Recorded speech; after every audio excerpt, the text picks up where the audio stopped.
outgoing, talented young girls. The past 5 or 6 years, while this process was unfolding, the parents, both father and mother, underwent extensive psychosocial and psychological assistance to help them deal with their backgrounds and their contribution to the trauma that was inflicted upon the children, whilst we in the Child and Youth Care Centre focused on the needs of X and Y. And I'm happy to say that X just wants to be a teenager. If you ask her, what do you want? She says, I want to be a teenager. She can't wait to get a cell phone next year and go to high school.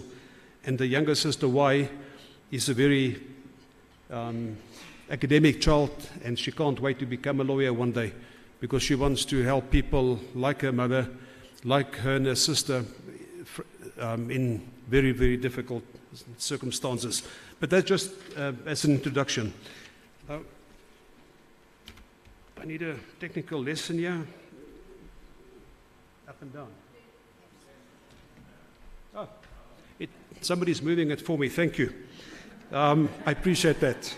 This presentation this morning arrived here as a Word document, and miraculously it was converted to a PowerPoint. Thank you for the miracle worker behind the scenes. The Bethany House Trust, which myself and my wife founded 25 years ago this year, is a charity trust, and we, in essence, initiate, we implement, we coordinate, and we manage projects critical for the development of vulnerable people groups, which includes children and youth. The trust was established in 1998. We registered with the High Court. We're an NPO and PBO, so we have all the bells and whistles, governmental organization in this country. We have been very blessed to have our programs assessed by 2 presidents in the post-democratic South Africa. Firstly, by President Mandela, and shortly thereafter by President Mbeki. And we were very encouraged by the commendations we received. And those commendations kept us standing through very difficult times when we were ready to give up. What about the impact of our programs? We reach 120,000 beneficiaries annually in a portfolio of 16 different programs. So I'm going to very briefly just spoke about some of those programs, and then try and form a link between gender-based violence and what happens in practice and child and youth care centres. We have 3 child and youth care centres: the Bethany House Child and Youth Care Centre, Ikusasa Child and Youth Care Centre, and the Tukva House Child and Youth Care Centre. These 3 centres accommodate 130 children, and over the last 25 years, we've housed approximately 14,000 children in the programs.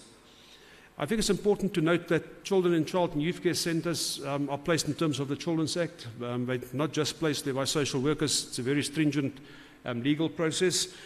But something that is of concern, and not all children in CYCCs are placed because they are victims of gender-based violence. The primary reason currently for children ending up in child and youth care centres is substance abuse by their parents. 20 years ago, kids were abandoned, and we had the HIV/AIDS pandemic.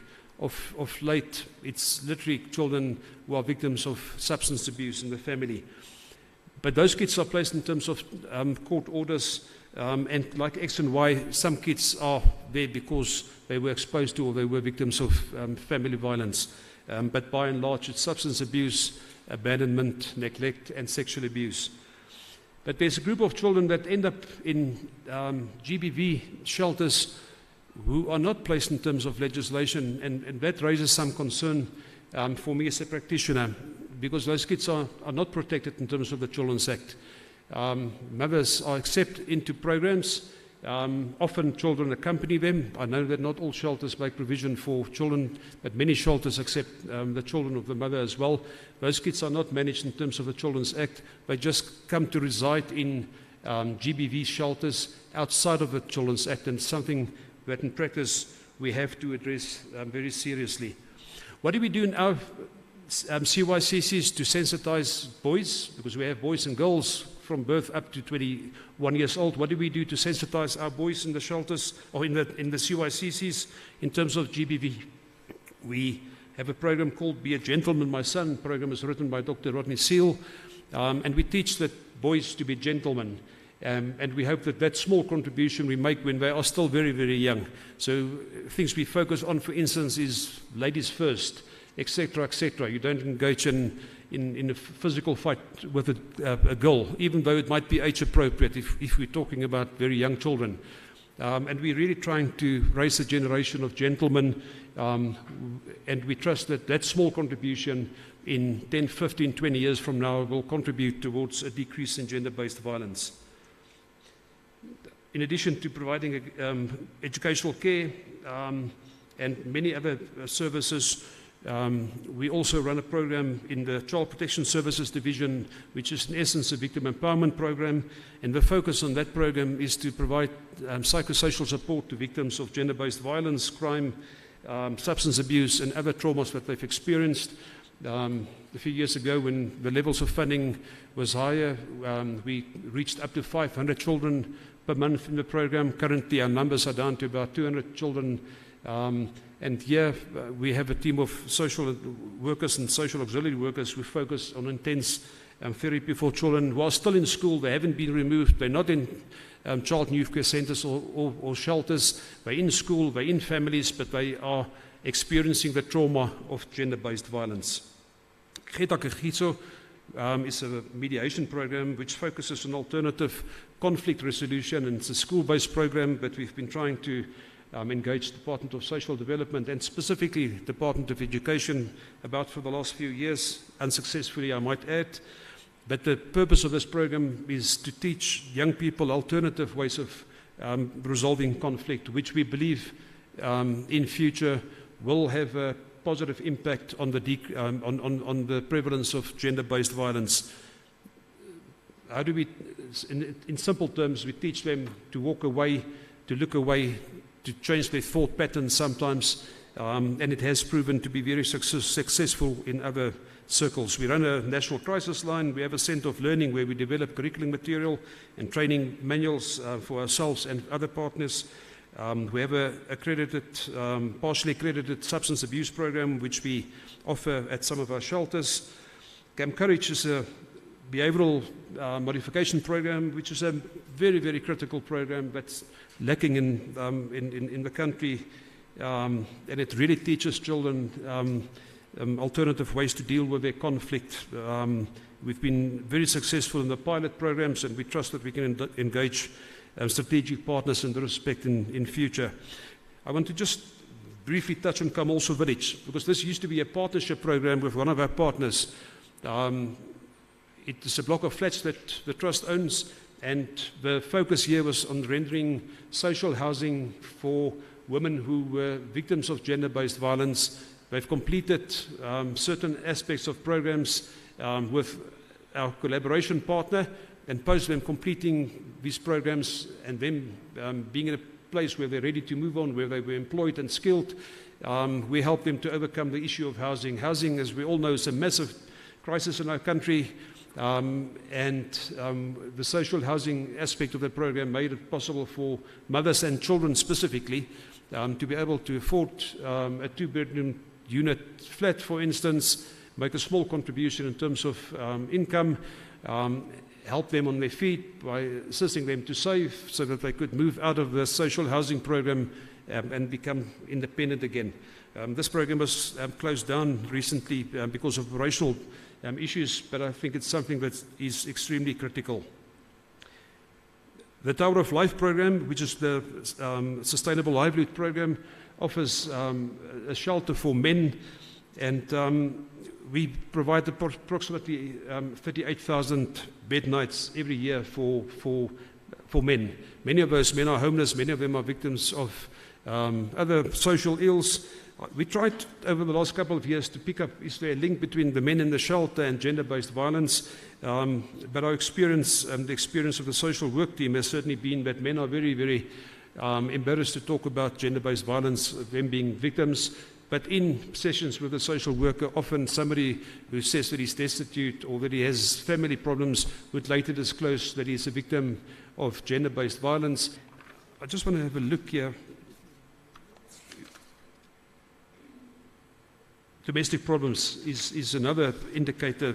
9.7.5% of the men who access the services of the shelter state that it's domestic problems. I've mentioned that GBV is an aspect of that, but very often these men are men who are in the process of divorcing their wives, and they then become homeless because they can't stay in the marital home and they don't have alternatives. So many of them become homeless or residents of shelters.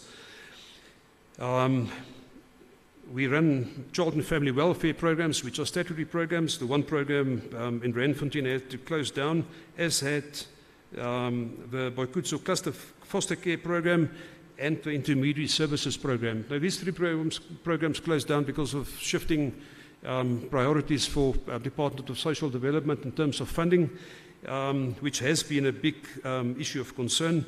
And I think it's worthwhile taking note, and if you live in Gauteng certainly, or work in Gauteng certainly, you'd have been aware of the shifts in DSD funding patterns for the NGO sector. These three programs have all been victims of the shifting funding. So Statutory Welfare Office in Randfontein closed down. The Boikutso cluster foster care program closed down. And the intermediary services program, which provided intermediary services to child victims of who had to testify in criminal court proceedings, which is the topic of my PhD, incidentally, also had to close down because of shifting funding patterns by DSD. I think we need to take note that these funding cuts, in all likelihood, will have a very adverse impact on the NGO sector in the next couple of months. And stand up and speak up to stop this madness, because ultimately the beneficiaries of our services, the women in your shelter, the children in my children's homes, will pay the price for these cuts. I'm going to leave you with just a couple of hopefully thought-provoking questions. We've got, is that slide on? Is that my slide?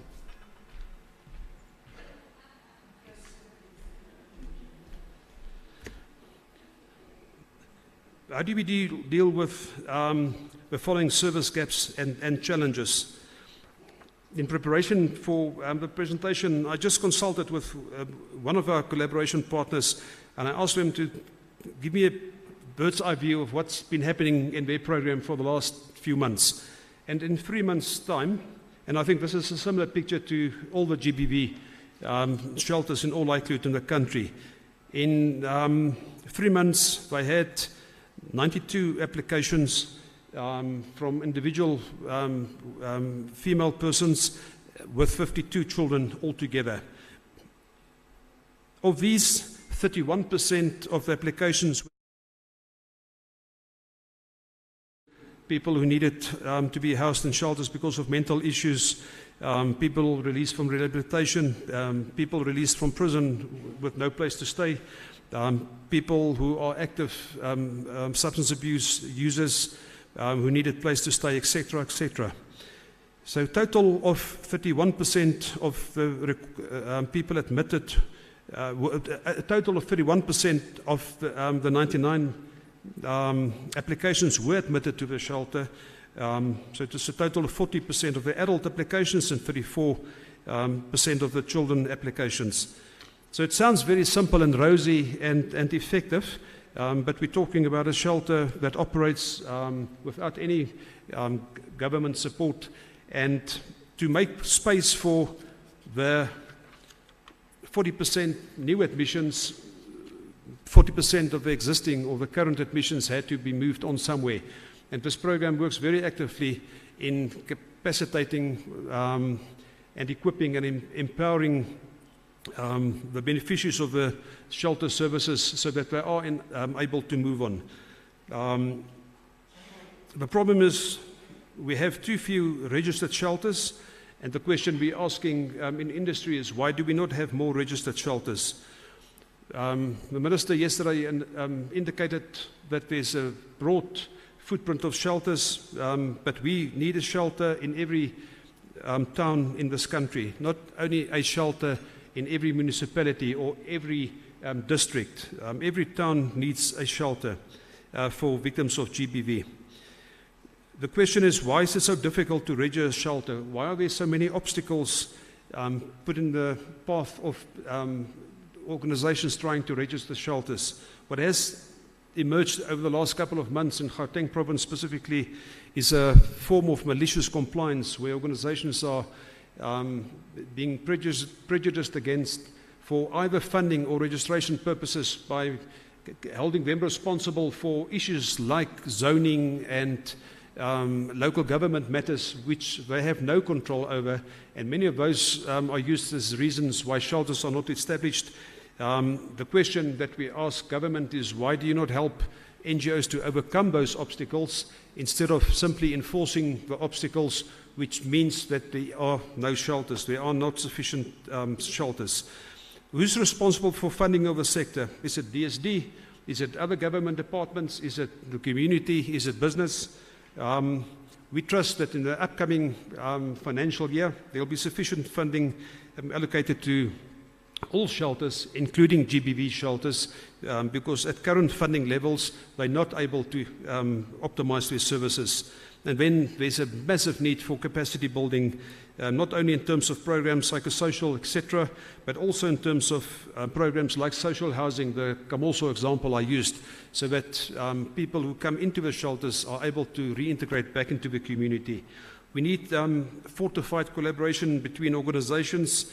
We need to share knowledge and resources. The days are over where organizations can work in isolation. If you work in isolation, you will close down at some point. We need to share knowledge and we need to share resources if we want to remain operational.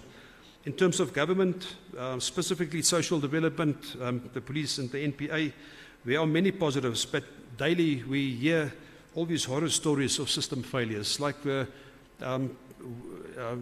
spouse of the police member who shot her and later committed suicide because she played dead, she just won a massive civil suit against the Minister of Police because in this case, like many cases, the perpetrator's firearm was not confiscated. But what we need to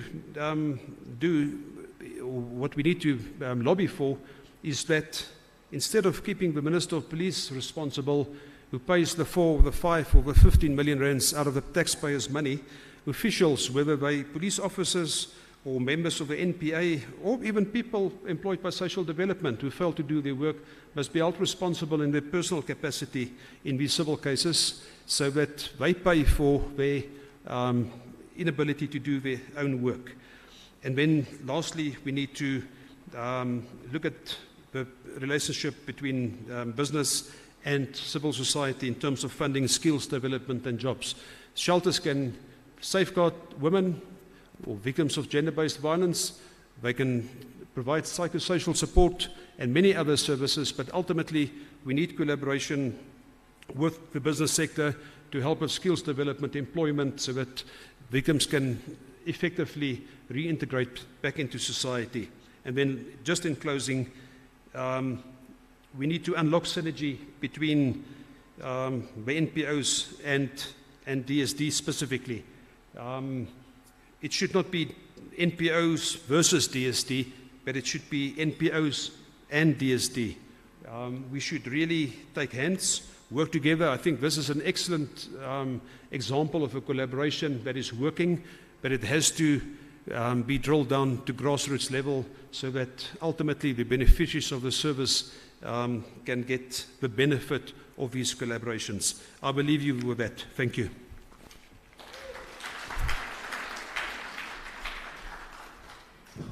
I'm sure you can do better than that. Let's give him a better round of applause. Thank you. I think just listening to the two speakers, the presenters, and just from hearing Gert Jonker speaking to some of the facilities being shut down. So if we look at the funding crisis, the constraints of budgets, we realize that this impacts even on the shelters, the facilities that are available. Instead of it being most empowering and least restrictive, we are finding that the conditions are more restrictive and less empowering.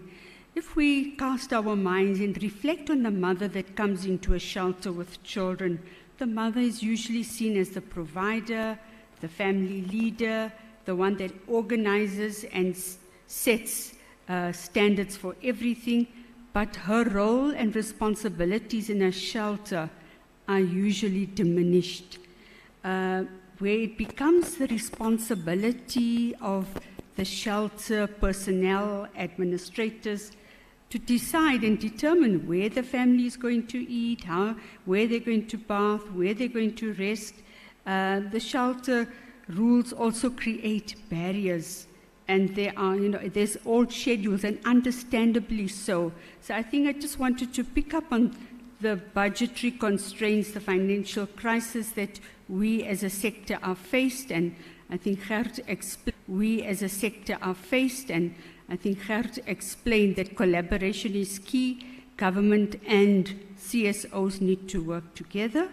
But I also want to just labor on few of the key challenges in shelters. Firstly, which has been repeatedly shared here on this platform, about limited resources, insufficient educational materials, recreational activities, and healthcare services.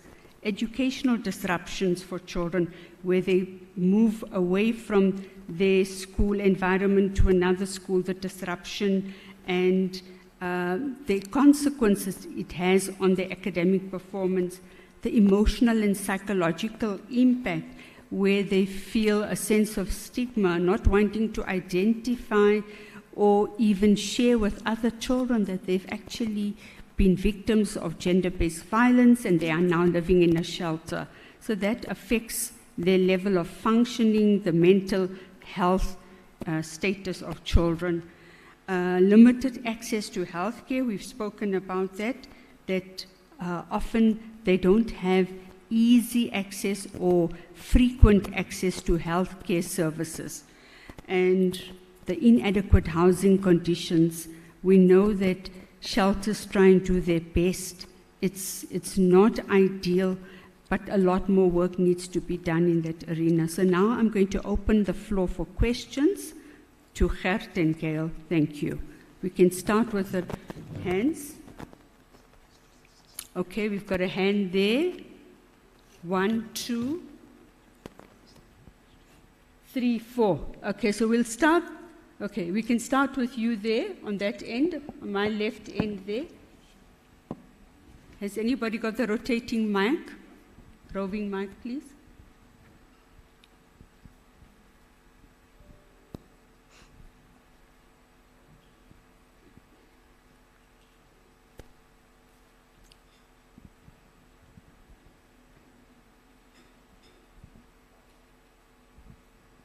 Please introduce yourself.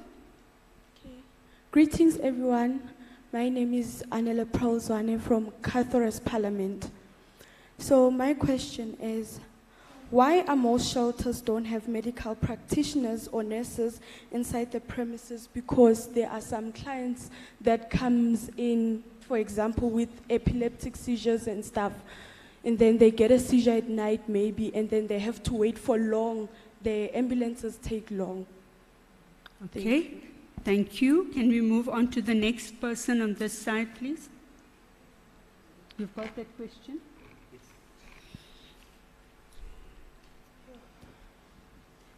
Thank you so much. Good morning, my name is Juliet Miabo. I'm from an organization called Soweto CSI Council.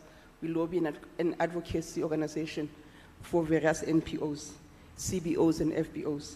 I just want to put maybe a prelude and just say that as the civil organization, we need to do more, for instance, to lobby and fight against a lot of the things that are happening, rather than just report on them. Like, I'll give you an example, the case of, we're talking about substance abuse. Why are we not fighting against substance use? Because the government has every reason to profit from DTIC, from alcohol. agriculture has to provide land for the production of substance, and Department of Health has to focus on treating the problem. So let's take it upon ourselves with DSD to actually prevent the problem. In terms of Childline, thank you so much. Sisi, if I may say, you actually underplay the role that Childline plays. We've used your service extensively, and just to say, there's a lady called Lindo Guhle. Lindo, I just want to give an example of the importance of your service. From the moment we reported telephonically the case, up to getting J88, up to getting counseling and preparing the child to be ready for court, including counseling, including intervention with social workers, Childline walked with us every step of the way, even engaging with the perpetrators, obviously with a lot of denial. The only point where you became disempowered, and I just want us to make a note of that, especially in terms of the social workers, is that as soon as the social workers that are employed by the system got involved, they messed up the whole system, where now they were favoring what works best for the system rather than what works best for the child. With the assistance of SAPS, the case that we had been working with Childline and Teddy Bear Clinic for 2 years went down the drain. The child was sent back to a house where she was being abused and molested because they want to keep the child within the family. So I understand, but I just want to highlight that we need to engage. It's not just about collaboration, but as a sector, we also need to engage how other departments work against the work that we do. My last question towards Ndate Gert is, what is you're doing a lot of work, congratulations, but what is your percentage split in terms of foreign nationals that you service versus locals? As you know, I represent a lot of townships, and we find that a lot of locals or South Africans do not always have access to services, and that we find that when we contact various places, they're already full. And when we find out statistically, we find that we don't have we have more people from outside South Africa than the people in the country. What are the numbers, if you can help? Thank you. One more. We're running out of time. Estelle?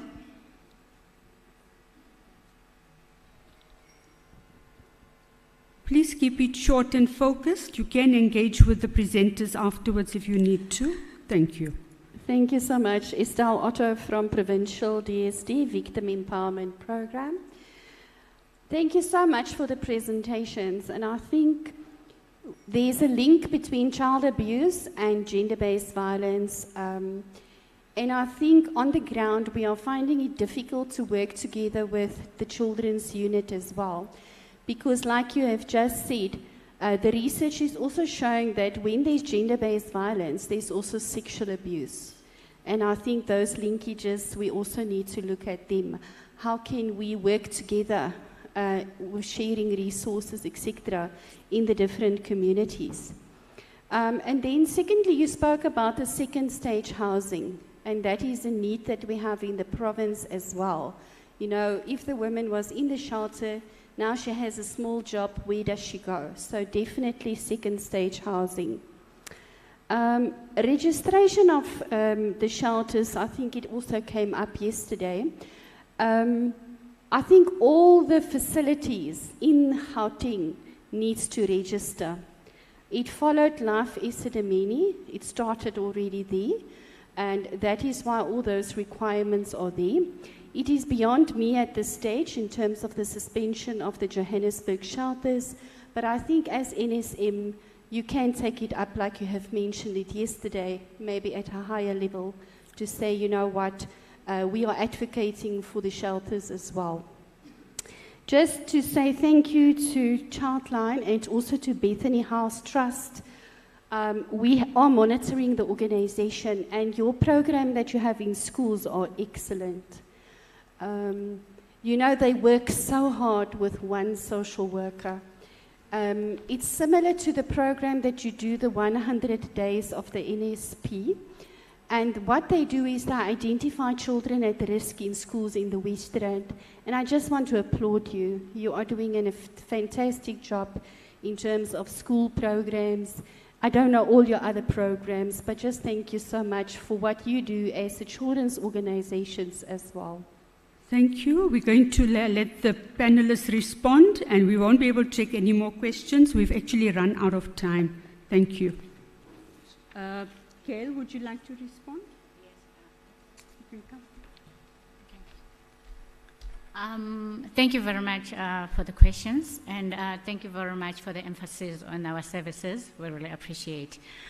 And answering to sharing services, what I can say is that our helpline, which is our crisis line, has got a resource manual. The resource manual has got all the organizations that we're working together with, and like we would also appreciate that maybe if you can give us the shelters that we're having, maybe a list of shelters that can be able to, like our counselors can be able to refer to should there be any cases. And if possible, maybe DSD can also give us the relevant people that we can work with, because we're struggling when we have to refer cases to for statutory purposes or for removal of kids, probably like the case that you mentioned, Lindo's case. We struggled in some cases to get referrals, and we would appreciate maybe if we can get a list of maybe people that we can get into contact with. And finally, in closing, I'm not sure if I'm leaving anyone behind, but we would also love to have shelters for independent living youth. Because once the children are over 18 and they're out of the system, like it becomes a problem. Some of the parents maybe are no longer in a space whereby they can handle them. Some of them are introduced to substance abuse. They cannot be handled by parents and all that. So maybe if somehow we can also accommodate those, because we've been helped by MES with some of them, but like if maybe we can have some of those institutions. Thank you very much.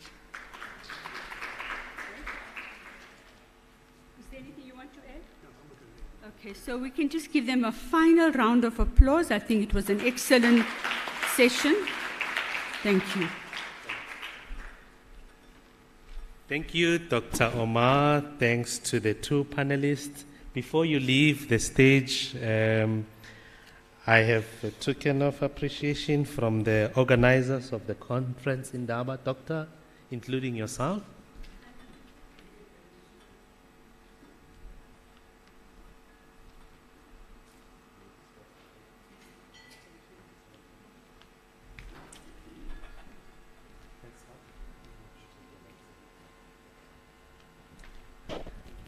Very informative indeed. I also want to take this opportunity also to promote the Gender-Based Violence Command Center, 0800 428 428. The team is also in the room. You'll probably hear more about it also in one of our discussions that are to take place a bit later. So it's another line, a colleague from Childline, to be able to get the list for the shelters, even for them to assist in terms of how do you reach those shelters. Thank you. Thanks to the panel and thanks to Doc. I know time, at the same time, we don't want to suppress the discussions. We will reschedule the time so that we don't lose any. I'm going to cut somewhere.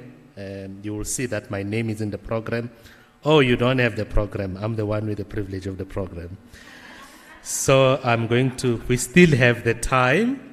Don't worry about time. We are going to break for lunch, but before we break for lunch, I've got an announcement. Before the announcement, I've got a gift that I need to give out. It's for this row now, because I think we've covered 2 rows.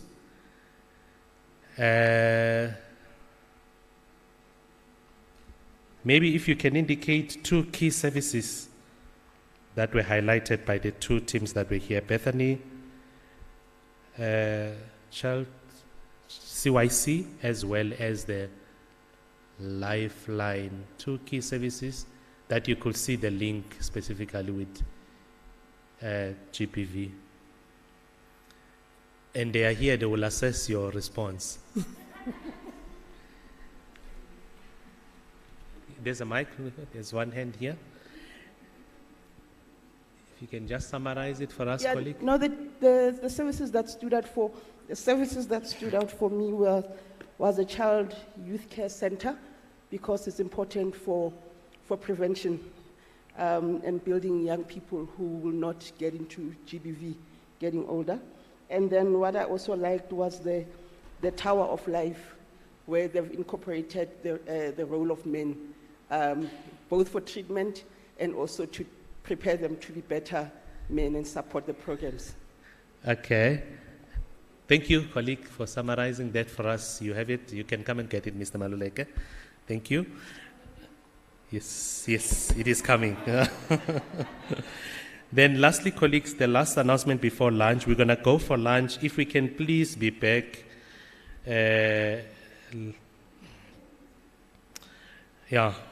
Maybe before I get to that. The announcement is that when the Chief Director presented on the intersectionality of substance abuse and gender-based violence, she then spoke about the training that is currently done, the Colombo training, and she spoke about the criteria and so forth. So we're approached by approached by the director from NISA, Dr. Zubeida, and we thought it was key to indicate to everyone. If you can come, please, Chief, quickly to give us the criteria.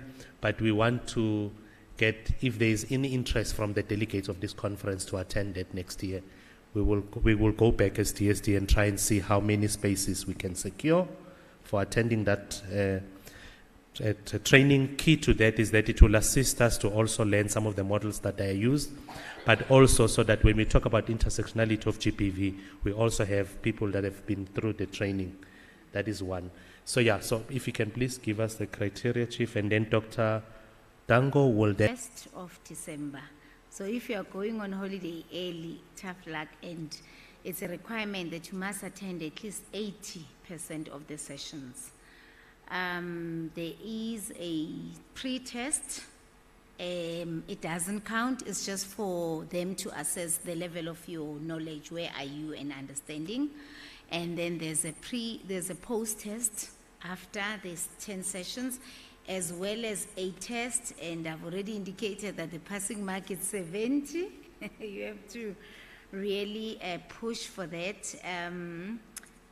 That's it. And then the criteria is or the requirements is that you must have a degree, at least the junior degree is a requirement. Remember, it's an international course, so we know that in South Africa we may want to treat it differently, but we can't change that much. We are negotiating certain requirements, but to some extent it can be the way we want it, because that training, as it happens across the world. It's not only happening for us, we are given different times. That's why studying during the day for us in terms of the time zones is start at 12 until half past 2. In other countries it starts at 9. So it runs the whole day around the clock. So it just depends where you are, what's the time. So we have to understand that as much as we can negotiate, but we don't have full control, because it's not a South African course, it's a global course. The basic requirement is a degree. And then if you don't have a degree, at least you must have a matric. We have turned down some applications where people do not have matric. It's going to be tough for them. It's quite, it's hectic.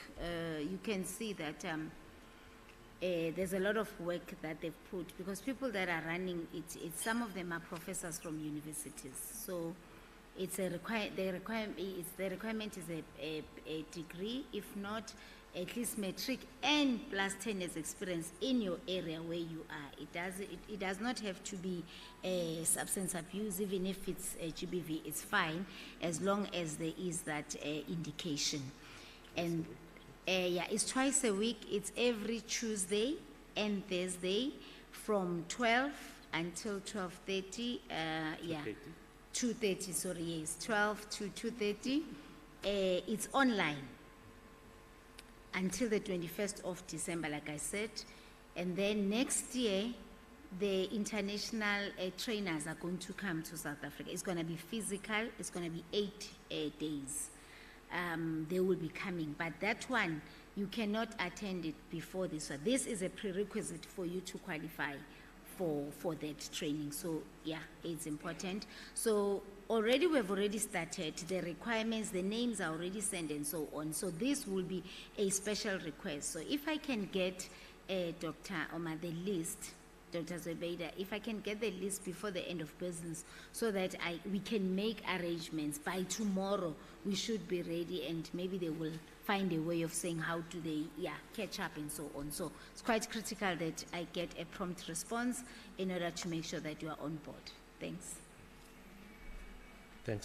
Thanks, Ms. Mahangwe. It's a great opportunity, colleagues. Please, let's grab it. Again, I'm also going to be leading by example. I joined part of it yesterday, but because of the session, I couldn't be there full time. So I want to say that let's go and get the 70 mark upwards. So if there's any clarity, Dr. Dango, Ms. Mahangwe is here. So if there's any clarity seeking, please let's look at it. What is key is that after you've completed and passed this one, then you will go on to the 8 days one, which will be then physical with international is it tutors or teachers or facilitators.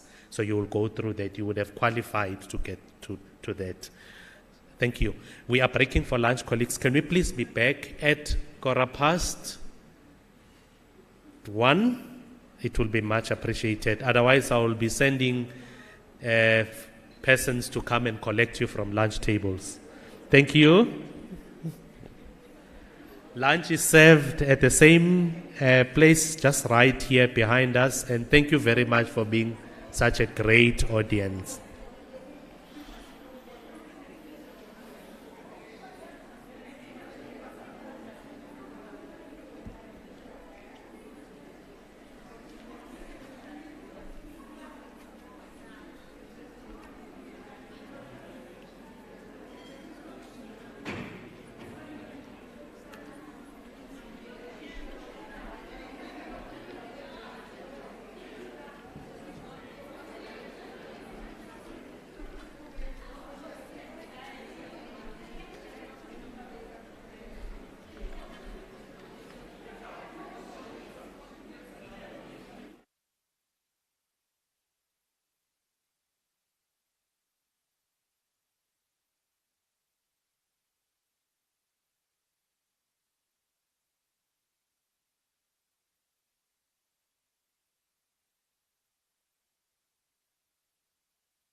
name is Tidi Matola. I am a social worker and center manager from Tirisano Victim Empowerment in Mamitlake at Mpumalanga. My expectations yesterday were met quite fully. We got to see and we got to learn the gaps and the challenges that are there in the shelters, especially funding. Funding is really a challenge for everyone, and how we got to see and we got to learn how creative as shelters we can become in terms of providing services for our clients and our people. That really got me thinking, so that we need to think more outside the box. My name is Barbara Baisang from Curious Future Movement in the Free State. We are into sheltering services as well. Yes, my expectations were met through this Indaba. I came here expecting to learn a lot. The pillars, having to listen to the background, it was also nice for me. And one of the most important things I've learned, and which somehow helped, is being in the same room with people who share the same vision as you and whose challenges are almost the same as us, That for me gave me hope that this is not the fight we are fighting alone, but there are people out there who are determined that we all win together. I am Nobesutu Javu from the Rest Shelter in Sishiko, Limpopo, and attending day 2 of the National Indaba for National Shelter Movement in partnership with DSD. Yesterday we had great expectations, and indeed they were met. The minister was here and as a keynote address, and she mentioned all the things that we were expecting her to touch on, especially the funding for shelters in our country. And also we get to hear the good and the bad being in the shelters, what shelters are experiencing, what's working, what's not working, what needs to be improved.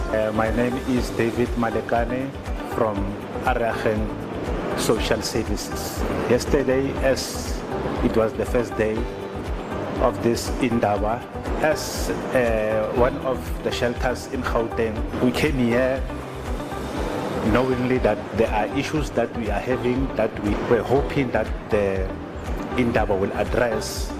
So indeed, yes, some of our expectations were met.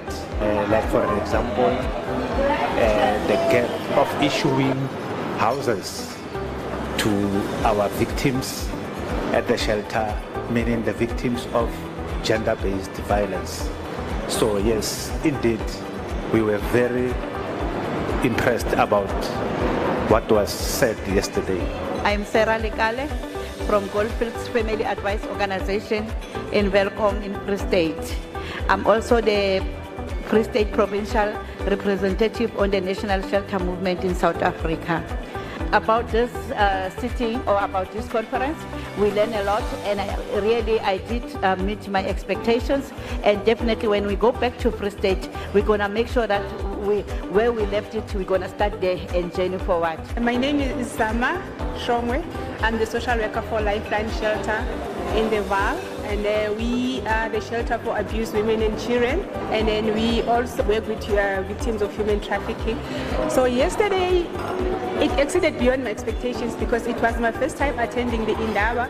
So the outline that they did yesterday, for me it was fruitful because they touched some gaps that we experiencing on a daily basis, and then also, like they say, we all must play and take our responsibilities into doing that. It also gave me a light, that from now on, what is it that I can do or I can change to improve my work? My name is Mampakarapolo. I'm from NICDAM.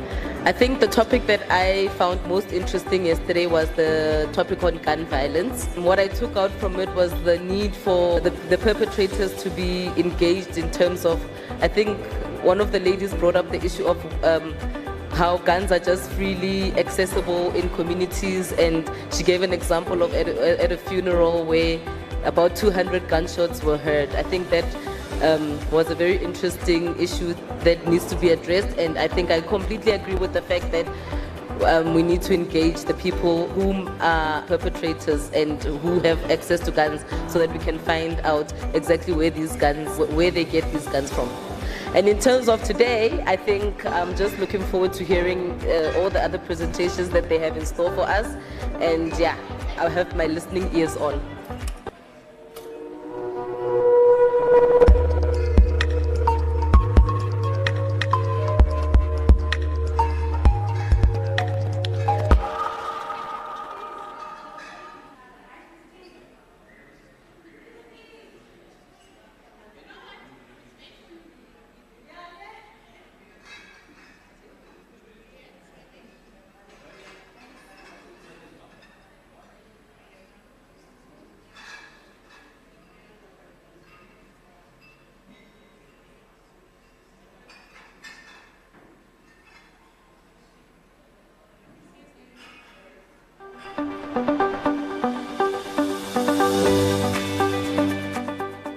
my name is Tidi Matola. I am a social worker and center manager from Delegates Victim Empowerment in Mpumalanga at Mpumalanga. My expectations yesterday were met quite fully. We got to see and we got to learn the gaps and the challenges that are there in the shelters, especially funding. Funding is really a challenge for everyone, and how we got to see and we got to learn how creative as shelters we can become in terms of providing services for our clients and our people. That really got me thinking, so that we need to think more outside the box. My name is Barbara Baisang from Curious Future Movement in the Free State. We are into sheltering services as well. Yes, my expectations were met through this Indaba. I came here expecting to learn a lot.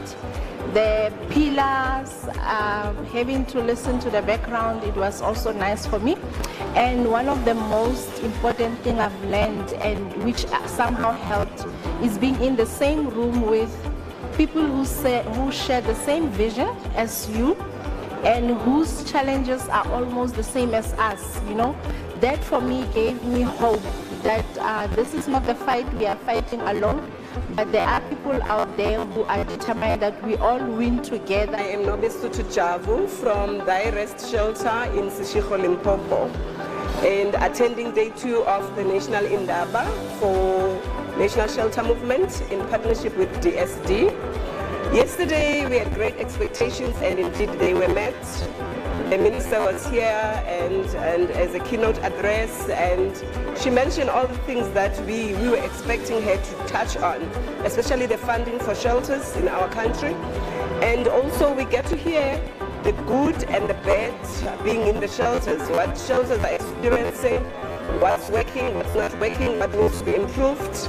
My name is David Malekane from Arachen Social Services. Yesterday, as it was the first day of this Indaba, as one of the shelters in Gauteng, we came here knowingly that there are issues that we are having that we were hoping that the Indaba will address. So indeed, yes, some of our expectations were met. Like for example, the gap of issuing houses to our victims at the shelter, meaning the victims of gender-based violence. So yes, indeed, we were very impressed about what was said yesterday. I'm Sarah Lekale from Goldfields Family Advice Organization in Welcome in Free State. I'm also the Free State Provincial Representative on the National Shelter Movement in South Africa. About this sitting or about this conference, we learned a lot, and I did meet my expectations. And definitely when we go back to Free State, we're going to make sure that where we left it, we're going to start there and journey forward. My name is Sama Shongwe. I'm the social worker for Lifeline Shelter in the Val, and we are the shelter for abused women and children, and then we also work with victims of human trafficking. So yesterday, it exceeded beyond my expectations because it was my first time attending the Indaba. So the outline that they did yesterday, for me it was fruitful because they touched some gaps that we experiencing on a daily basis, and then also, like they say, we all must play and take our responsibilities into doing that. It also gave me a light, you know, that from now on, what is it that I can do or I can change to improve my work? My name is Mpumalanga. I'm from NICDAM.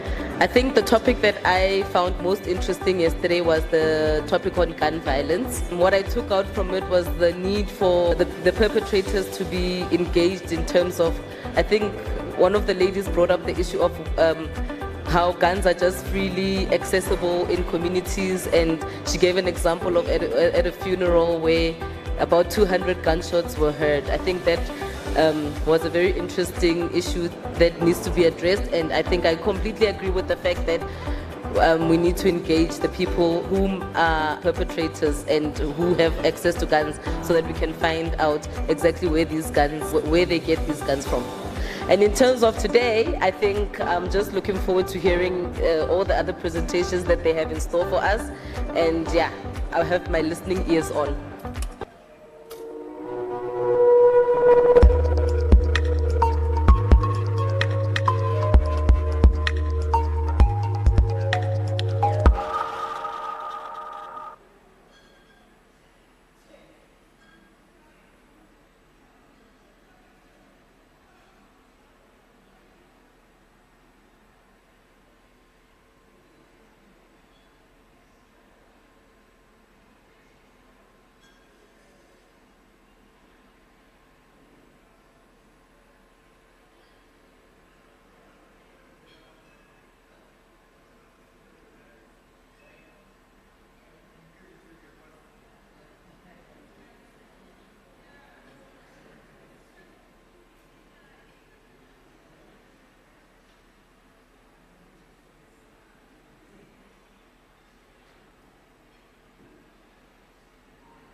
my name is Tidi Matola. I am a social worker and center manager from Delegates Victim Empowerment in Mpumalanga at Mpumalanga. My expectations yesterday were met quite fully.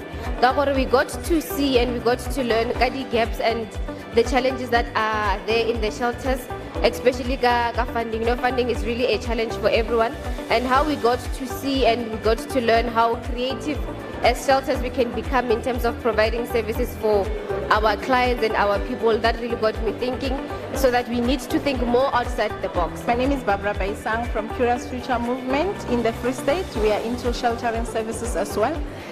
Yes, my expectations were met through this Indaba. I came here expecting to learn a lot. The pillars, having to listen to the background, it was also nice for me. And one of the most important things I've learned, and which somehow helped, is being in the same room with people who share the same vision as you and whose challenges are almost the same as us, you know. That for me gave me hope that this is not the fight we are fighting alone, but there are people out there who are determined that we all win together. I am Nobesutu Javu from Delegates Shelter in Sishiko, Limpopo, and attending day 2 of the National Indaba for National Shelter Movement in partnership with DSD. Yesterday we had great expectations, and indeed they were met. Can you close the doors? The please? minister was here. Just close the doors. And as a keynote address, and she mentioned all these things. Can we please settle? And thank you to the communications team. I must say, colleagues, that it's really a privilege to have the DSD TV team, the DSD communications team that is here with us, running up and down, arranging also all the interviews that we are exposed to. Just to say that last night we had we had a slot at SAFM to be able to engage on the deliberations of this Indaba. We also had a slot during the day with TEF radio, which means it's not only us here, but the whole country gets to know. SAFM, we know the listenership of SAFM. It's in the millions. If I can promote them, they didn't pay me, by the way. But at least my team from DSD is really putting so much effort. I think I want to take an opportunity to recognize the team, led by the director there at the corner. Working very closely with NSM team. This year they are hand in glove.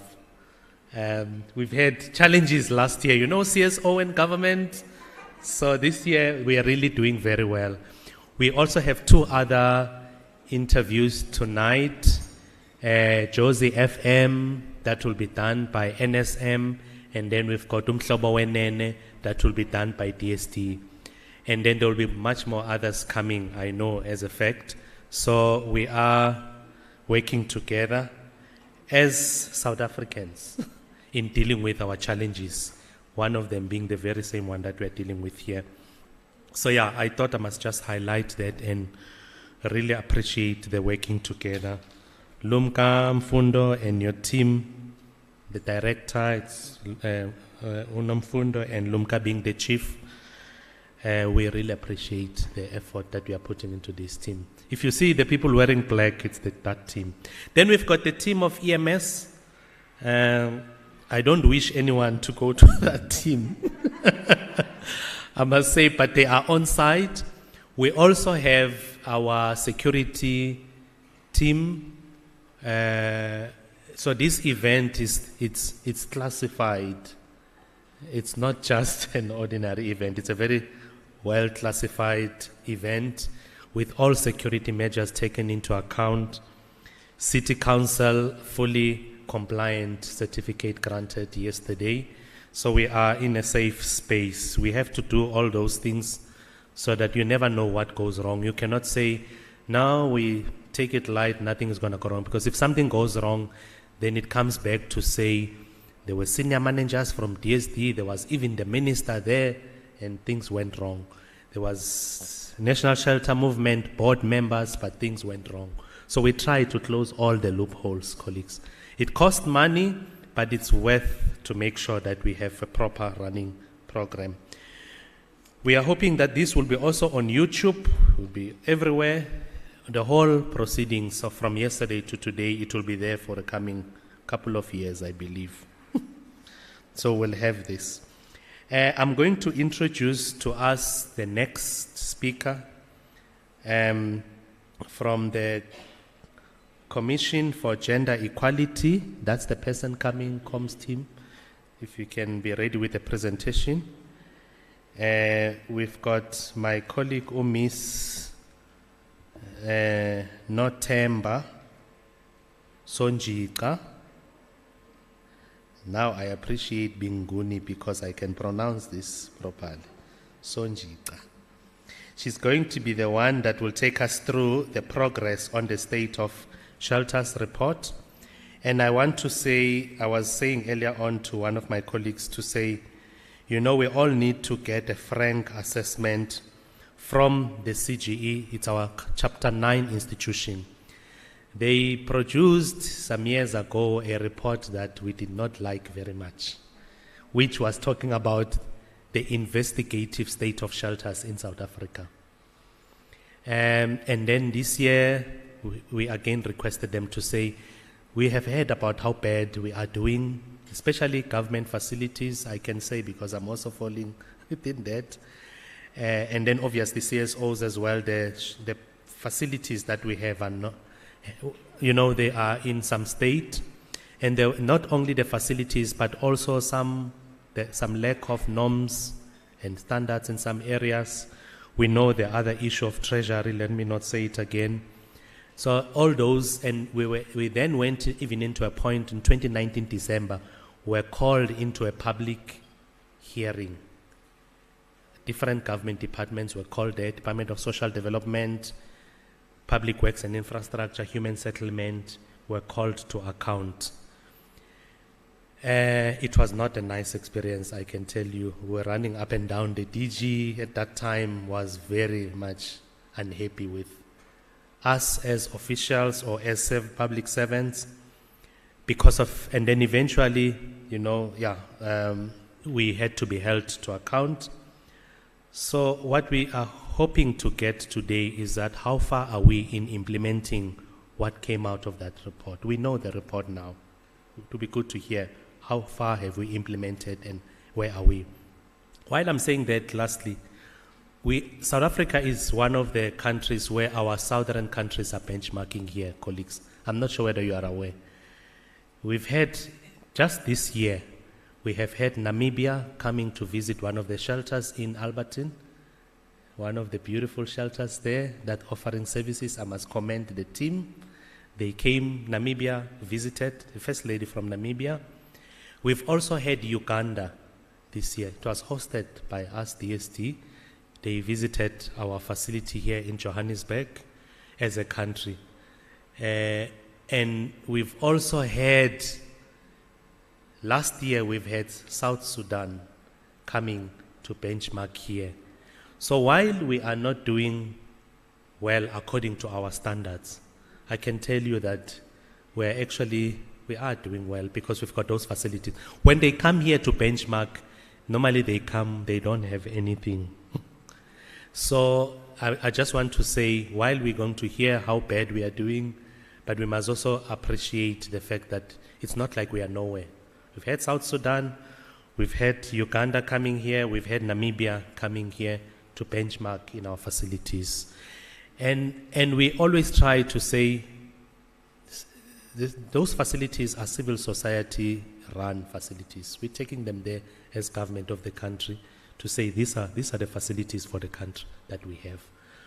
So we are in this together. And the feedback that we have received, I remember from South Sudan specifically, they were very impressed. They saw Mali Martins, if I'm not mistaken, colleagues, you can remind me. I think we visited Mali Martins, was one of them. So there was also, I think we also proposed Potter's House. I'm not marketing them. I'm just saying the ones we had proposed at that time. It was mainly based on convenience, traveling also with international delegates. So we had to look at what is easy accessible for them. But we are doing our best.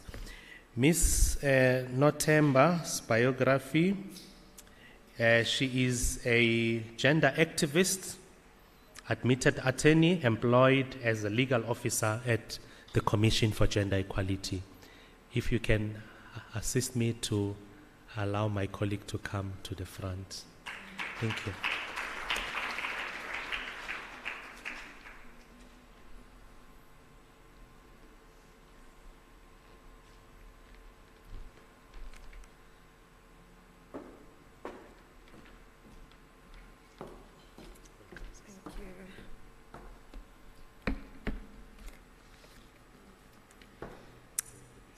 All right, sorry. Good afternoon, colleagues. Most of you would assume that attorneys are used to public speaking, but trust me, this is nerve-wracking as compared to being in court. So you'll forgive me if I sound nervous. But I am Notemba Sonjeka. I'm a legal officer at the Commission for Gender Equality. By a show of hands, can I see how many of you know about the Commission for Gender Equality? Okay, that is impressive. Just to explain for those who don't know about the Commission for Gender Equality, we are a Chapter 9 institution established in terms of Section 181 of the Constitution and Section 187 of the Constitution. Our mandate is basically to promote and protect gender equality. We are on the same level, I would say, as the Human Rights Commission, the Commission for the Protection and Promotion of Cultural, Linguistic, and Religious Rights, the Public Protector. At the Commission for Gender Equality, we have different departments. We have the Legal Department, we have the Public Education and Information Department, we have the Research Department. The Legal Department receives and investigates gender-related complaints. We also comment on proposed legislation, and we make submissions on existing laws that affect gender equality. I'm sure most of you have seen on the news the recent High Court judgment, Van Wyk versus the Minister of Employment and Labor regarding paternity and maternity rights. So we are not just a commission for women, we promote gender equality. Another important constitutional court decision which we were a part of is the invalidity and the unconstitutionality of Section 7, subsection 3 of the Divorce Act. We have also commented on bills such as the Gender-Based Violence and Femicide Bill, the Marriage Bill, the Decriminalization of Sex Work Bill. So those are some of the things that we do as the Commission. I'm sure some of you are asking why we got involved in this investigation regarding the state of shelters. Our mandate is quite broad when it comes to gender equality. So any complaints regarding gender-based violence, we do investigate. Any issues which impact on gender equality, we do investigate. So this investigation, we instituted it in 2018 when we started the investigation. We then followed up with another progress report, which we released the report this year.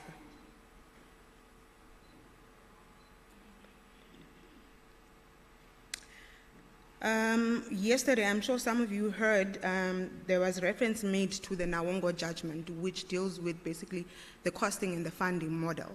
That decision emanated from the Free State. So when we were busy doing our investigations, we investigated each department of the Department of Social Development, even the provincial departments. We investigated also the Department of Human Settlements, the Department of Public Works, insofar as shelters are involved. So our main focus was not just the funding model, but the state of shelters in every sense. So I will go into each provincial department that we investigated. I will not mention all the findings and all the recommendations because it was quite a lengthy report, but the report is available on our website for those who would like to read it. The Free State Department of Social Development appeared before the Commission on the 2nd of December 2019. One of the findings was that the number of shelters in the Free State does not cater for the population of the Free State. The Free State Department of Social Development agreed with this funding and made a pledge to establish a shelter in Karib district. The Free State Department of Social Development also agreed that it failed to implement the Nawongo judgment insofar as the costing and the funding model, and indicated to the Commission that additional funding was equitably earmarked for shelters within the province. The additional funding ensured the progressive realization of shelters as contemplated in the Nawongo judgment. The Commission then made the following recommendations. The Free State Department of Social Development was to provide further information on the costing model used for the establishment of the shelter in Karib. The FSDSD was to report to the Commission on the implementation of the Nawongo judgment. The Free State Department of Social Development was to provide clarity on the remaining shelters in terms of funding sought from the FSDSD. The FSDSD was to conduct an internal audit on the current number of shelters operational within the province versus the need for more shelters.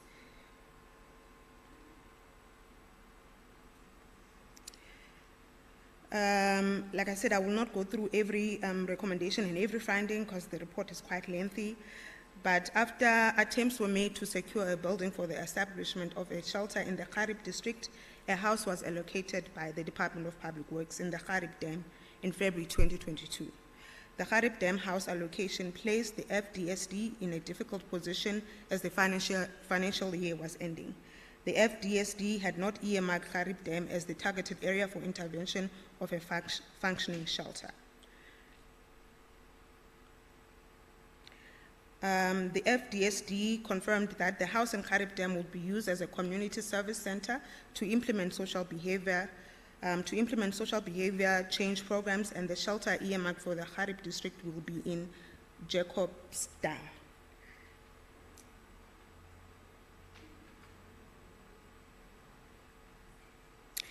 Prior to the publication of the report, the Commission became aware of a shelter established in Kofi Fontaine through a media release from the desk of the Minister of Public Works and Infrastructure.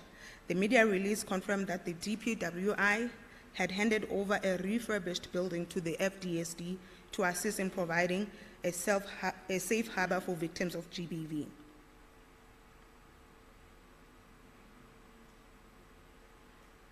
When we sought progress report after our initial investigation, which was in 2018 and 2019, the FDSD reported finding for the Sasolburg shelter in the Fezile Dabi district, and that the FDSD stipulated that this shelter would be operational only in August 2022.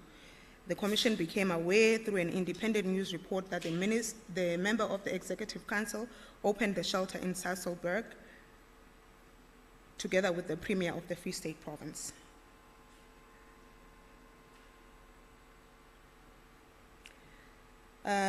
In addition, the FDSD reported to the Commission that the extension of the Goldfield shelter in Velcom, located in Liputze, excuse my pronunciation, I'm Xhosa.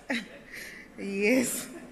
The Minister of Social Development and the MEC officially opened the new extension of the Goldfield shelter in April 2022 during the presidential imbizo, which visited the Free State to ensure monitoring of the implementation of the district model. There were also additional shelters that were developed. I will not go into detail, but there was progress after the Commission made its finding that the number of shelters in the Free State were insufficient to cater for the population.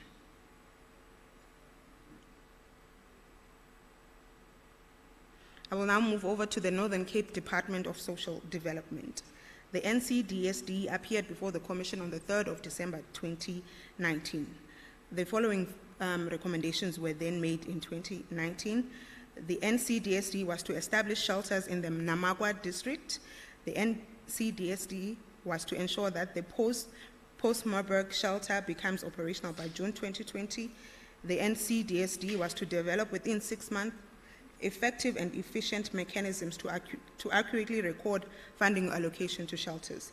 The NCDSC was to adequately and uniformly resource shelters. As such, a uniform policy for shelter funding was to be placed and implemented. The NCDSD was to offer a minimum wage to house mothers.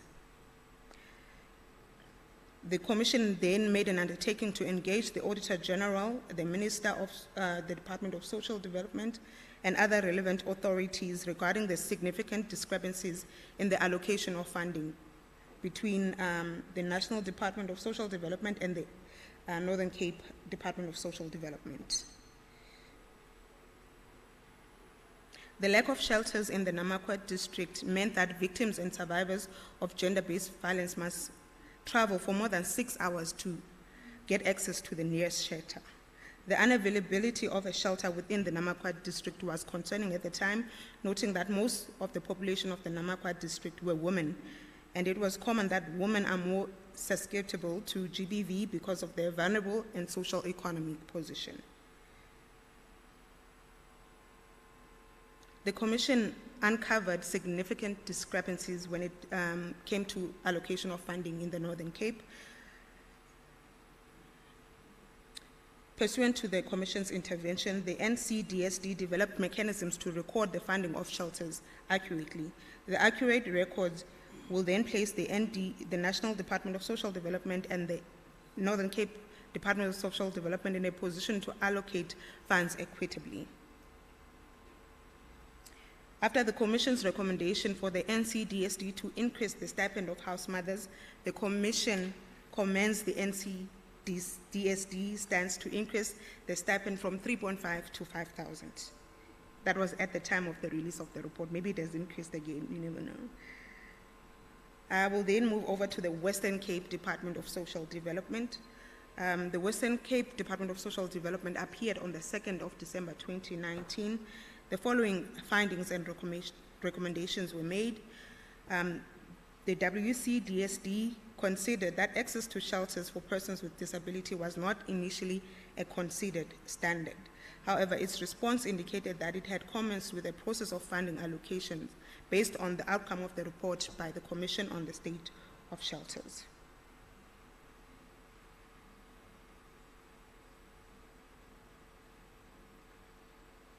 Most of the findings were in relation to the shortage of shelters for persons with disabilities. Other than that,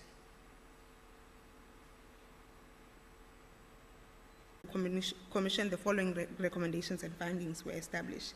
The ECDSD had to develop a funding criteria for shelters which aligned with the decision of the Nawongo judgment. To this end, the criteria had to determine whether a shelter was properly funded without relying on the shelter's business plan. The ECDC had to also share their GBV action plan with the Commission once it had been finalized.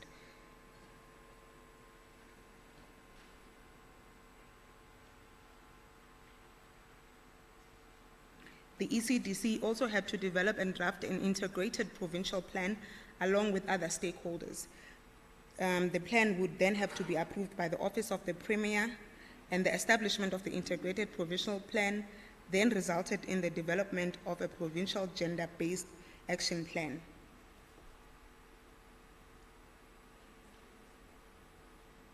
With regards to the Mpumalanga Department of Social Development, they appeared before the Commission on the 2nd of December 2020, and the following recommendations and findings were made. The Commission requested copies of their SOPs, policies, and policies for admission in Mpumalanga shelters. This emanated from complaints that we had received that some complainants were turned away at shelters. The Commission also requested information per shelter for the past 3 financial years in terms of bed capacity per month, the number of family rooms, accessibility for persons with disabilities, the number of female and male children admitted to the shelters, the code of conduct for the shelters, and the sexual harassment policies. As mentioned, this investigation was influenced by some of the complaints we had received. So for each province, it had their own individual issues that we investigated on top of the general issues that the provinces shared. Skills programs were offered. We also requested for skills programs that were offered in the shelters and proof of their accreditation. We requested processes followed in allocating funds to unregistered GRIP Konto shelter. information on how the MPDSD measures or tools were used to assess the impact of services in shelters to ensure that it offers objective criteria. A detailed report on why the NSM received the second largest funding in its first financial year.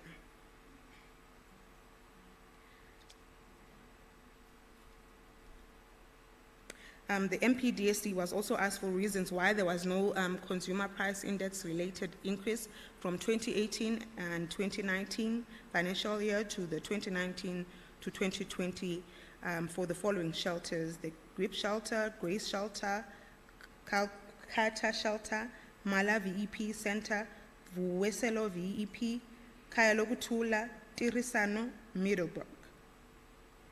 The Commission noted that the funding was inconsistent and that there was nothing to support the notion that assessments were done before the allocation of funds. In this regard, the MPDSD reported that the funding of each shelter is informed by the business proposals, the shelter's need, the shelter's bed capacity, and the programs offered by the shelter.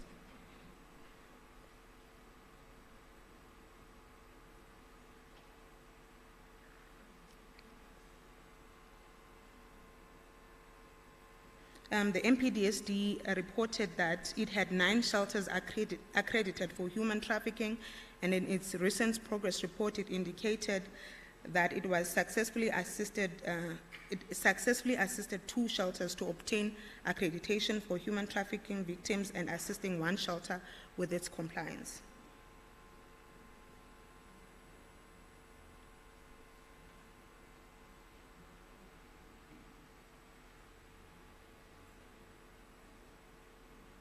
The MPDSD submitted that to the Commission that it no longer funds Hlayisani Center of Hope because it relocated to a shopping complex which, upon assessment, the MPDSD discovered it was not a safe location for a shelter. Hlayisani Center of Hope was improving in terms of poor security and access control. The Commission was satisfied with the stance that the MPDSD took with regards to these 2 shelters, which would have then prevented wasteful and fruitless expenditure. With regards to the Northwest Department of Social Development, the NWDSD, the following recommendations and findings were made for the NWDSD. It was noted that the NWDSD did not submit the requested information before and during the investigative hearings. As a result, the following findings were made. The NWDSD had not properly advised the Commission on what informs the annual decrease in the funding advance to shelters. The NWDSD availed funding to shelters late, which affected the implementation of projects and programs. The NWDSD did not submit the required information before and during the investigation.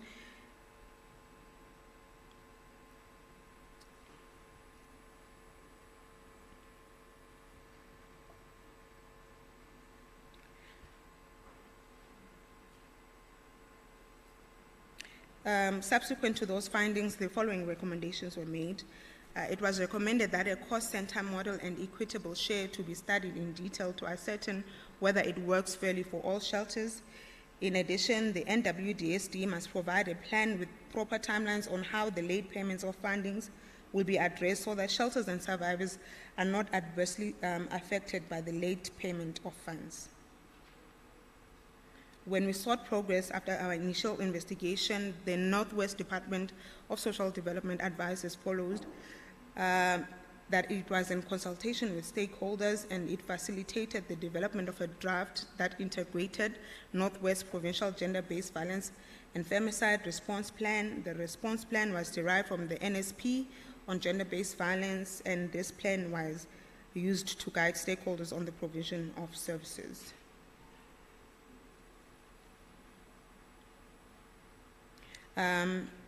Northwest Department of Social Development also indicated that the following are considered when allocating funds to NPOs, which is the program mandate, the availability of a budget, compliance with program guidelines, compliance checklist.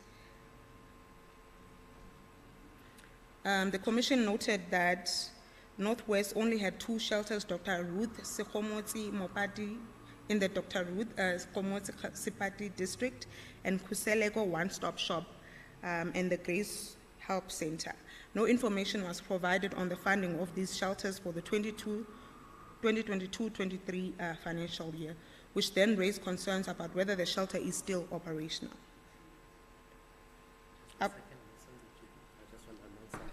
Okay. Colleagues, I'm so sorry, it's very hot, ne? Ooh, yes. Apparently it's the load shedding. We've requested them to switch on the aircon, but they can't. So I think in the next minute or so, it should be coming through.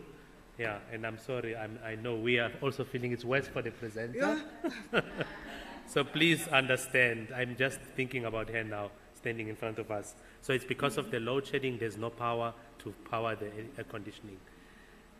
But also I wanted to just take a break a little bit, to announce that we also have the LGBTI session, parallel session running now at 2 for those that want to join. That please let's not forget, so that we make sure that the session is supported. Oh yes, it's actually the legislation by Advocate Kambula. Do you want water? No, I'm fine. You're fine. Yeah, there is a legislation one by the Advocate Kambula. Ladies, anyone with a tissue paper, please? Yeah, so that's what I thought I must just remind us. There's a session by Dr. Advocate Kambula, and I think last year, we learned from last year that it was so fruitful and effective. We didn't record it, so this time around we'll record it. Please join that session. But also she's closing up on Ms. Sonjika on the report. Yeah, thanks, madam. I'm sorry for disrupting you. No problem.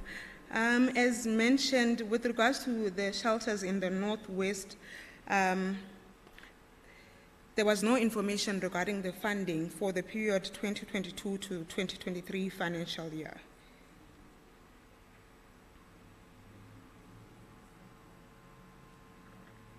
The Commission then recommended that the Northwest DSD advise how the challenge of late payments will be addressed so that victims do not suffer.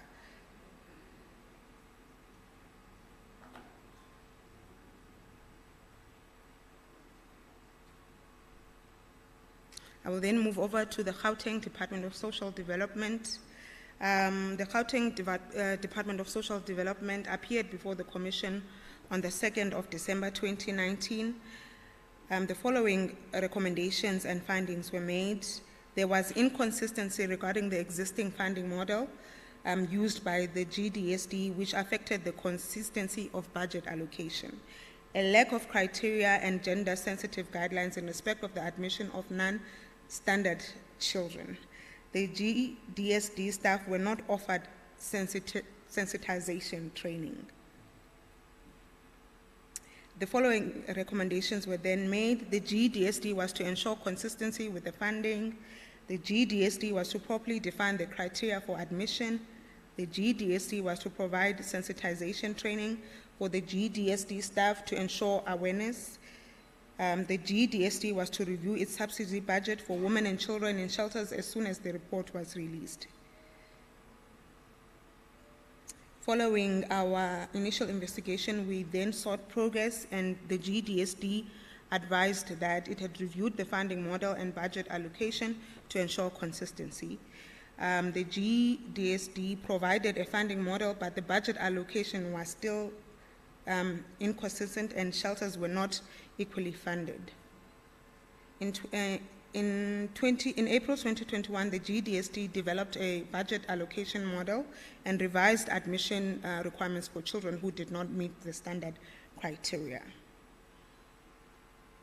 The GDSD stated that there were 21 shelters in Gauteng, and 20 of the 21 are managed by an NPO, and one is managed by the Department of Community and Safety.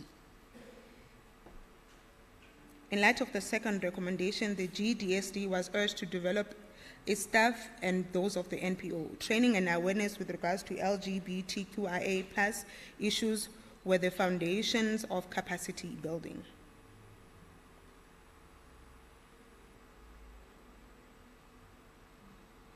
The GDSD also indicated that it was admitting persons with disabilities in their shelters.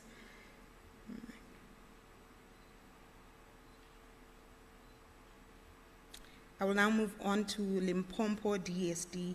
The LP DSD appeared before the Commission on the 3rd of December 2019, and the following recommendations and findings were made. The LP DSD did not have enough shelters to deliver services to survivors of GBV, and the Commission noted that there were only 2 shelters in Limpopo to service about 5 million people.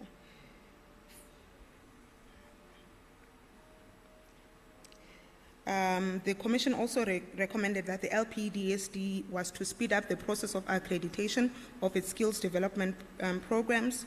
It was to finalize its sexual harassment policy.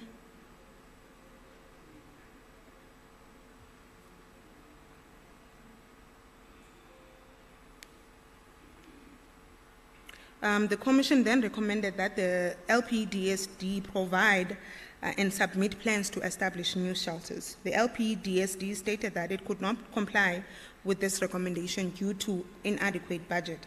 However, they had partnered with the Department of Public Works in Limpopo to identify unused state property. In their progress report, they submitted that 5 buildings were identified and construction was expected to start between the 1st of March 2022 and 2023.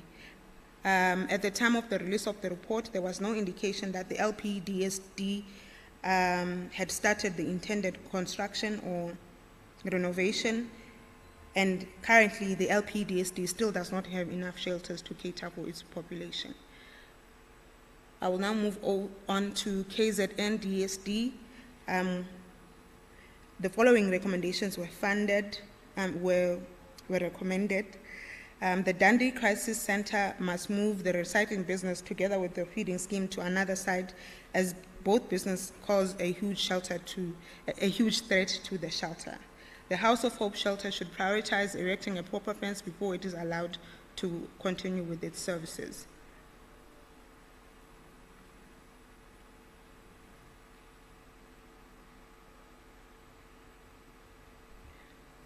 I will now move over to the National Department of Social Development and the findings and recommendations that were made when they appeared before the Commission.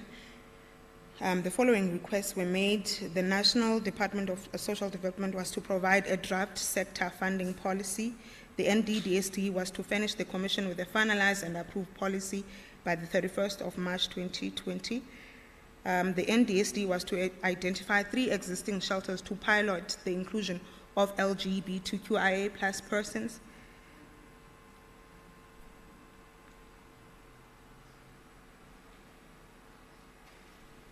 The NDSD was to provide information on the Riapela Safe House in the Free State Province and the particulars of the applicant organization. Furthermore, the NDSD was requested to provide information regarding its funding allocation, and the NDSD was to implement various funding models for victim empowerment programs and the budget percentage in respect of the Nawongo judgment.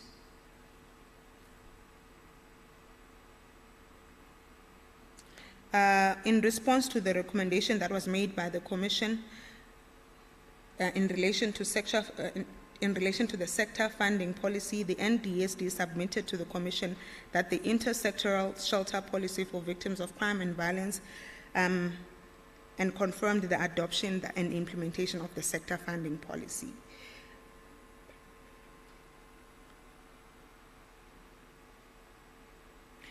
Following the request for information that was made by the Commission regarding the Riapela Safe House particulars, that information was not provided to the Commission. The failure of the NDSD to provide such information prevents the Commission from determining whether the safe house is classified as a private or public shelter funded by the NDSD. The NDSD was to implement various funding models for VEPs and the budget percentage, and okay, this is repetitive, apologies.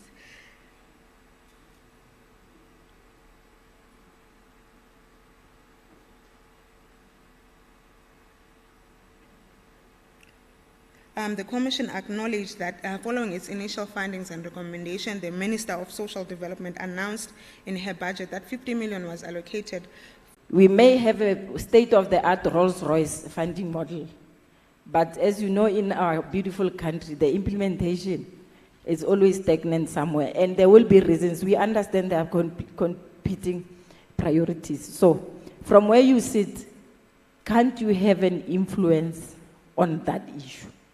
Seeing that you're dealing with gender issues, gender balance, the services to gender-based violence should be important to this country. So, and don't mention words like barking, ring fence. You know this ring fencing thing? Sometimes it doesn't work because the ring becomes unfenced at some stage. It has happened in the past, it will happen because provinces are autonomous. Now, there's something that needs to be done, I don't know what. Since where we are, we really tried our best and it didn't happen. Can't you assist with that? Because then it will solve a number of problems where we know that if you are a shelter, this service costs this much and so on, so that we become, so that at least we move forward in this one. Yeah, thank you.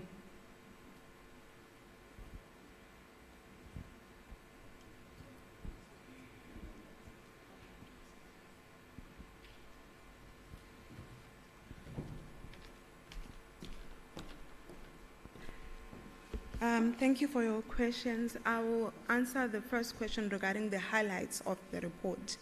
What was apparent during our investigation is that the inconsistency in funding was an issue with regards to all provinces.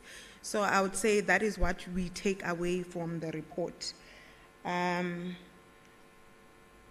Also, the issue of the number of shelters in provinces was also a problem. There was not enough shelters in certain provinces, not just Limpopo, to cater for the population.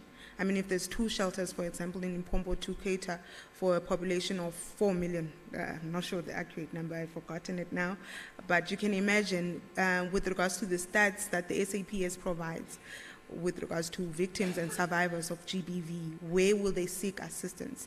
So that was apparent also in our investigation that the number of shelters in provinces was a problem. And the CGE we did call the Department of Public Works for a hearing, and we did engage them on this subject in terms of what buildings can they offer to assist to increase the number of shelters. With regards to the center that burnt down, it wasn't reported to the CGE, and hence it didn't reflect in our report, so we did not know about it. I'm assuming you are referring to the building that was hijacked in Johannesburg. Yes. We were aware only after the fact that there was litigation in terms of that shelter previously. Otherwise, it wasn't an issue that was reported before the commission. And you must remember that as the commission, we request information and we evaluate information that is submitted to us when it comes to investigative hearings. Thank you. With regards to our interventions regarding the inconsistent funding with regards to provinces, when we draft a report and we do our investigation, we do table it before the portfolio committee and we do suggest relevant interventions. So from our side, besides just issuing the report, we do follow up to check whether there's compliance with the recommendations. And it's not going to end here with regards to this report, because it might be referred to as the final report, but we do follow up to check on progress, and I'm sure the gentleman over here will agree. Remember, we did our initial investigation in 2018. We did not stop there. We followed up to check on progress. So we do table these reports before the portfolio committee to identify the issues that we've picked up and to suggest possible interventions. Also, I just want to mention with regards to the general state of shelters, other than the funding, the CGE did conduct inspections. It is mentioned in our reports with regards to the infrastructure, the security, whether the conduct of house mothers, securities, secondary victimization. So it was not just a report on the funding. So those were also issues that we picked up, which have since been addressed by the DSD. Thank you.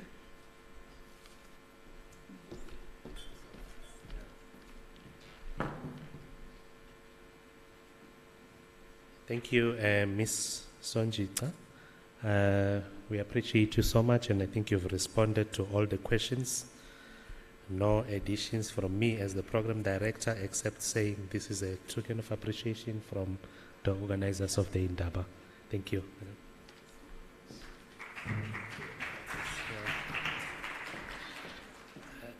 Colleagues, I would like to call on stage my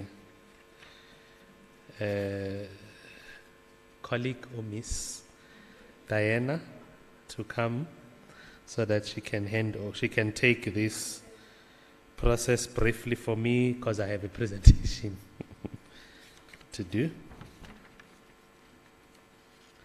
I cannot preside over myself. Thanks, man.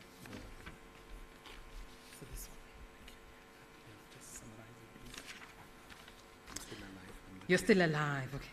You know, I was recently in a meeting and someone said, if you see me speaking to myself, don't be worried, I'm fine. So you could have presided and then just exchanged roles. Thank you. So I'm going to introduce my esteemed colleague again. Our next session is looking at the overview of Pillar 4 of the NSP on GBVF and the Presidential Summit, the second Presidential Summit and the Pillar 4 resolutions. Do we know the title of Pillar 4 of the GBVF? Do we know how many pillars are there to start off with? 6.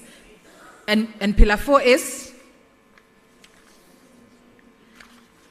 Response, care, support, and healing, which speaks and fits in also very nicely in terms of some of the conversations we've had yesterday and today. So the person who's going to give us this wonderful presentation is our one and only Program Director, Mr. Spusiso Malope, who is a Director of VEP and Prevention of Gender-Based Violence at the National Department of Social Development.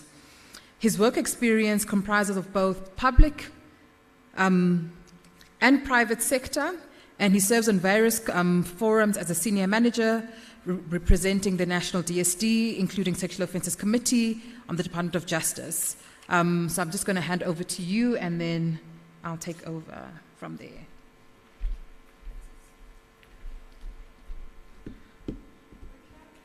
Thanks, colleagues. Thank you, colleagues. I'm going to take us through the NSP Pillar 4 specifically. I'll try to be brief. And one thing I need to master, and I see most of my presenters were battling using of this. You forget sometimes when you are standing here, and also the screens are a bit far. I'm also challenged with my eyes, so I'm going to try and use this one, but I will try to project. I'm also a member of Pillar 4. In the room, actually, we've got quite a number of colleagues that are Pillar 4 members, if I'm not mistaken.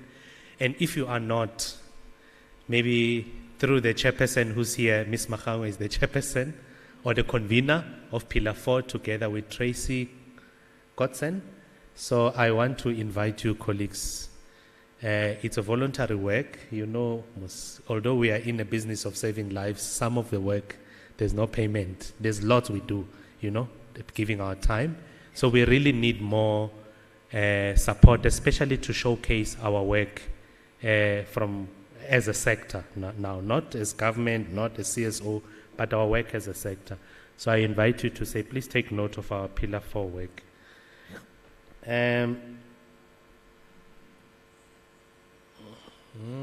So it's, okay, let's see if I can get it right. Yes, there it is. The pillar, which is Pillar 4, it's one of the 6 pillars. I'm assuming we all know the NSP. If you don't know the NSP by now, and you have not seen the NSP, you might be in a wrong funeral here. Because everybody who's here should know the NSP. So before you start crying in places you shouldn't be, you should know the NSP. Pillar 4 seeks to ensure that every survivor of GBV has access to appropriate and sensitive response care and support that facilitate immediate containment, medium to long-term healing, and agency towards reclaiming their bodies and mental and physical well-being and health in their lives. This is survivors of GBV.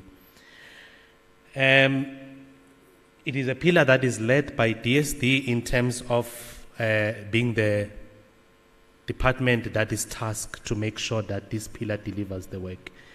It is not a DSD pillar, it's led by DSD. Like Justice is leading the pillar on legislation, I know Basic Education is leading another pillar, and other institutions as such. So we are just leading to ensure that the work for the sector is done. And it's mainly because of the mandate of psychosocial services. We went to the conference. Colleagues will remember that we were at the first conference in 2018, the presidential conference, the first one. And thereafter, we are, oh, you can't see. One screen is not up. Please, can you assist? Thank you, colleagues, for raising it.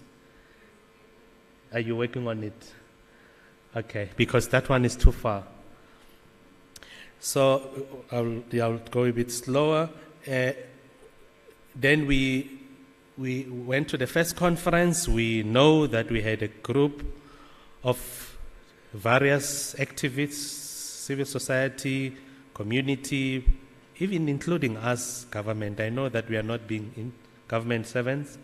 We are not being counted as those that also stood up at that time. But I believe we also were there, one way or the other, in the background, because that's the time we're working on the POE in terms of being at the union building and demanding that we are not leaving the union building until the president comes. Colleagues will remember that time, you know.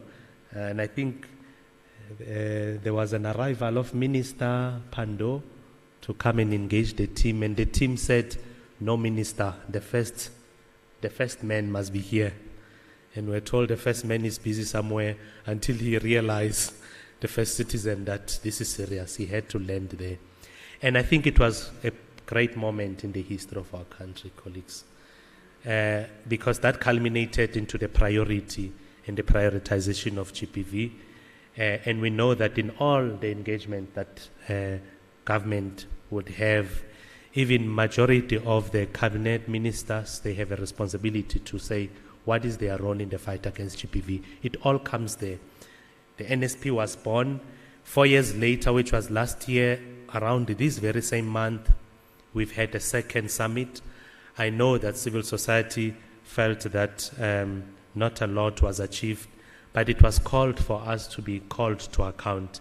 And I can tell you, with my boss seated here, that now we were called to account, to a point where even where we achieved, we were told you did not achieve, because they felt it was not good enough. There was no partial achievement. It's either you did this or you didn't do it. I know from where you probably sit, most of you felt like very little was done. I'm going to give quickly an example. In our case, in the development of the legislation of VSS, which is coming a long way, we had done the public comments, yes. During COVID, we had to publicize the document. It went into for public comment. It went through OXNA, you know, the Office of the State Law Advisors. We did everything possible within us in the middle of COVID. We consulted, we started with the regulations. But the fact that it was not presented in cabinet, which was actually, how can I put it? It was something that was sort of beyond our control, because if cabinet prioritize at that time, the agenda is full, you are after COVID, the document doesn't sit before cabinet, we're then told it's a non-achievement. That you have presented it wherever it has been accepted, where public comments are in, it's irrelevant as long as it has not been to cabinet. So I'm trying to say we were held to account in a number of things. We identified buildings, that and that, but if it's not yet operationalized as a shelter, it's a non-achievement, even though you've got 5 buildings identified. The summit then came up for our pillar 4. It came up with 6 months resolutions that we needed to work on as this pillar, the 6 and 24 months, if I'm not mistaken. You will see them just now. Is that screen still on? I'm worried now to carry on and leaving the team behind.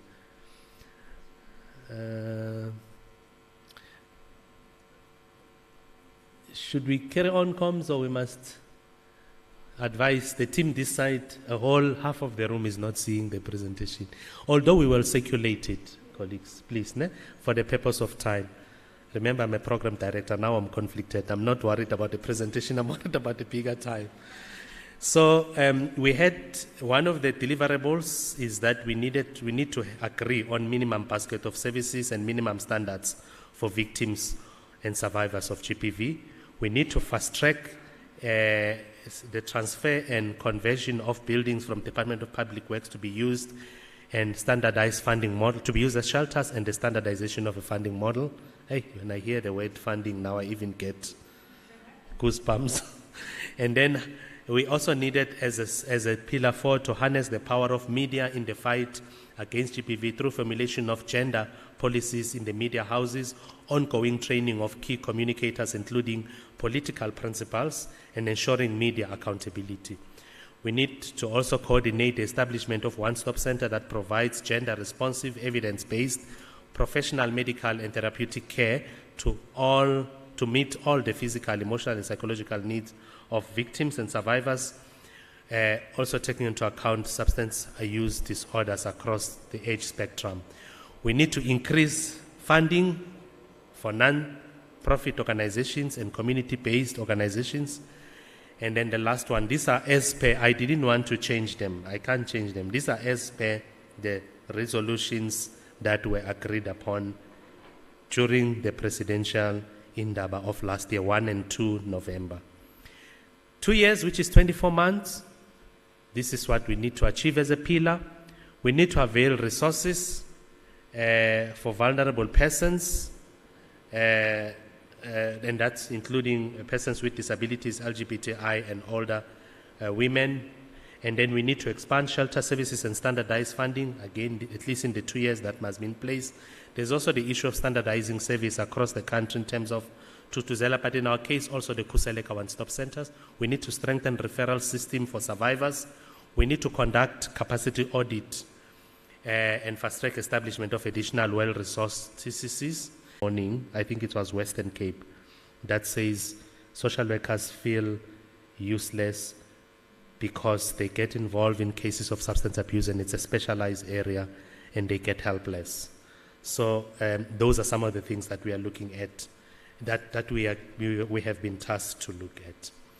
Then I took the report that is an overarching report for the pillar. I'm just going to run through it quickly to show us. This is mainly to sensitize us what we need to report to. In fact, when we meet in the next Indaba, it will be to say, how far are we?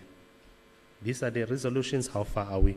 But I started already through the assistance of the team. Mpumalanga from the department side is the one that is assisting the whole team to consolidate together with Heidi, who's the secretariat. They are both working on these reports. She works on it on a monthly basis. Heidi also works on it on a monthly basis for the pillar. So currently where we are in terms of the work plan that has been developed now by the pillar to ensure that, because some of those are high-level statements, so we needed to zoom it into specifics as the pillar. So our first intervention talks to strengthening existing response care support services by the state and civil society in a way that is victim-centered, survival-focused, and trauma-informed to facilitate recovery and healing. What is it that we need to do there? One of the things that we say in that intervention we need to do there is to ensure that the legislation that I spoke about earlier is in place. Is to also ensure that the white paper on social welfare is also in place and adopted by Cabinet. And then the reports give to say how far are those. And I'm not going to go line by line, but safe to say the VSS is on its route. In fact, the Cape memo is ready. Hopefully it is prioritized to be finalized in Cabinet. And I know all of us, when you hear about it, it's been long, but the Cape memo is ready. The costing is done, and the resolution drafts, the regulations drafts are also ready for it. So we are all hoping that before the new administration, we have it through. Because if it goes over that time, Somebody saying we can't. If it goes over to the 7th administration, we all know what that means. So we are really pushing hard as a sector with your support, colleagues. And I know you've made your comments, you've done your part, you've supported us at NEDLEC. Some of you were sitting at NEDLEC. I remember the process we've had, a very tough and rigorous process at NEDLEC. So all those stages are done. All where we are now is for a date for this document to be presented. And I commit to say from the department side, in front of my boss, by the way, that we are trying our best to make sure that it gets there. So, yeah, we are trying our level best. We've even had to crunch the costing to make it sure that the costing is done. Because remember, there will be an issue of saying, you are bringing this piece of legislation, what is the financial implication? So we've also done that through our provincial teams to say, where are we funding-wise? What do we need to get to where we need to be? So that is now done and finalized. But again, I don't want to present this as the work of DSD. It's the work of the sector. I think I must be clear. Pillar 4 work. Then the other one that is also in the responsibility of Pillar 4 is the issue of the Older Persons Act amended. Some of you colleagues might be aware that there are public hearings that are ongoing on the amendment of the Older Persons Act. You probably are also aware that the OPA is already up and running. That is the Older Persons Register. I'm not sure whether we know about that, but it has been to a number of provinces. We are taking it through the different provinces because Cabinet has proposed that we must take it out for public hearings as part of the public comments. We have developed policies as part of standardizing approach to sheltering. Again, funding keeps on coming. It's there again. And housing of children in shelters. Earlier on, we spoke about, the two panelists here spoke about that matter under Dr. Omar. So we are saying there, we have come up with a funding, shelter funding, the shelter policy. It has been approved. We are running capacity. We are capacitating the shelter, the service providers now on it. Stakeholders are capacitated on it. But what is very key here is that we need to then soon finalize the implementation plan to say, how are we implementing this policy? Obviously with financial implications. I was also thinking with regards to how we integrate this also to the shelter model so that we don't have things running parallel and no synergy again, especially with this shelter model that that has been presented to us, Dr. Dango. We really need to have a bigger discussion around that. And then according to also the work of the pillar, is that it's very important that we capacitate frontline workers, also on the psychosocial policy. Colleagues will know that the department also developed with yourselves a policy that talks to who should be in the space and what role are they playing, when, how, and why. I don't want to go in there, but all what we need to regulate our space so that not everybody do as they wish and like. You know, people that are in the space, they must be in the space. How can I put it? It's almost like I want to say they must be endorsed to be in the space because a lot of damage happens in the process. GPV to others is the flavor of the month. So anyone who wants funding can easily be doing GPV. How do we control to make sure that whoever is in the space for the right reasons? And I always refer to also our religious leaders that find themselves in the space in the name of trying to assist, but there's a lot of damage that they are actually causing in the process. I want to say this again. It takes all of us as professionals, but also as people in the sector, to take responsibility to also take control of who is in the space. Because if you are at education, we always say this, or you are in health. Not everybody in a hospital is a nurse and a doctor and whatever. There's clear demarcation of roles, isn't it? And that is something that this policy is trying to do, to say, let's be clear who does what, how, why, and when.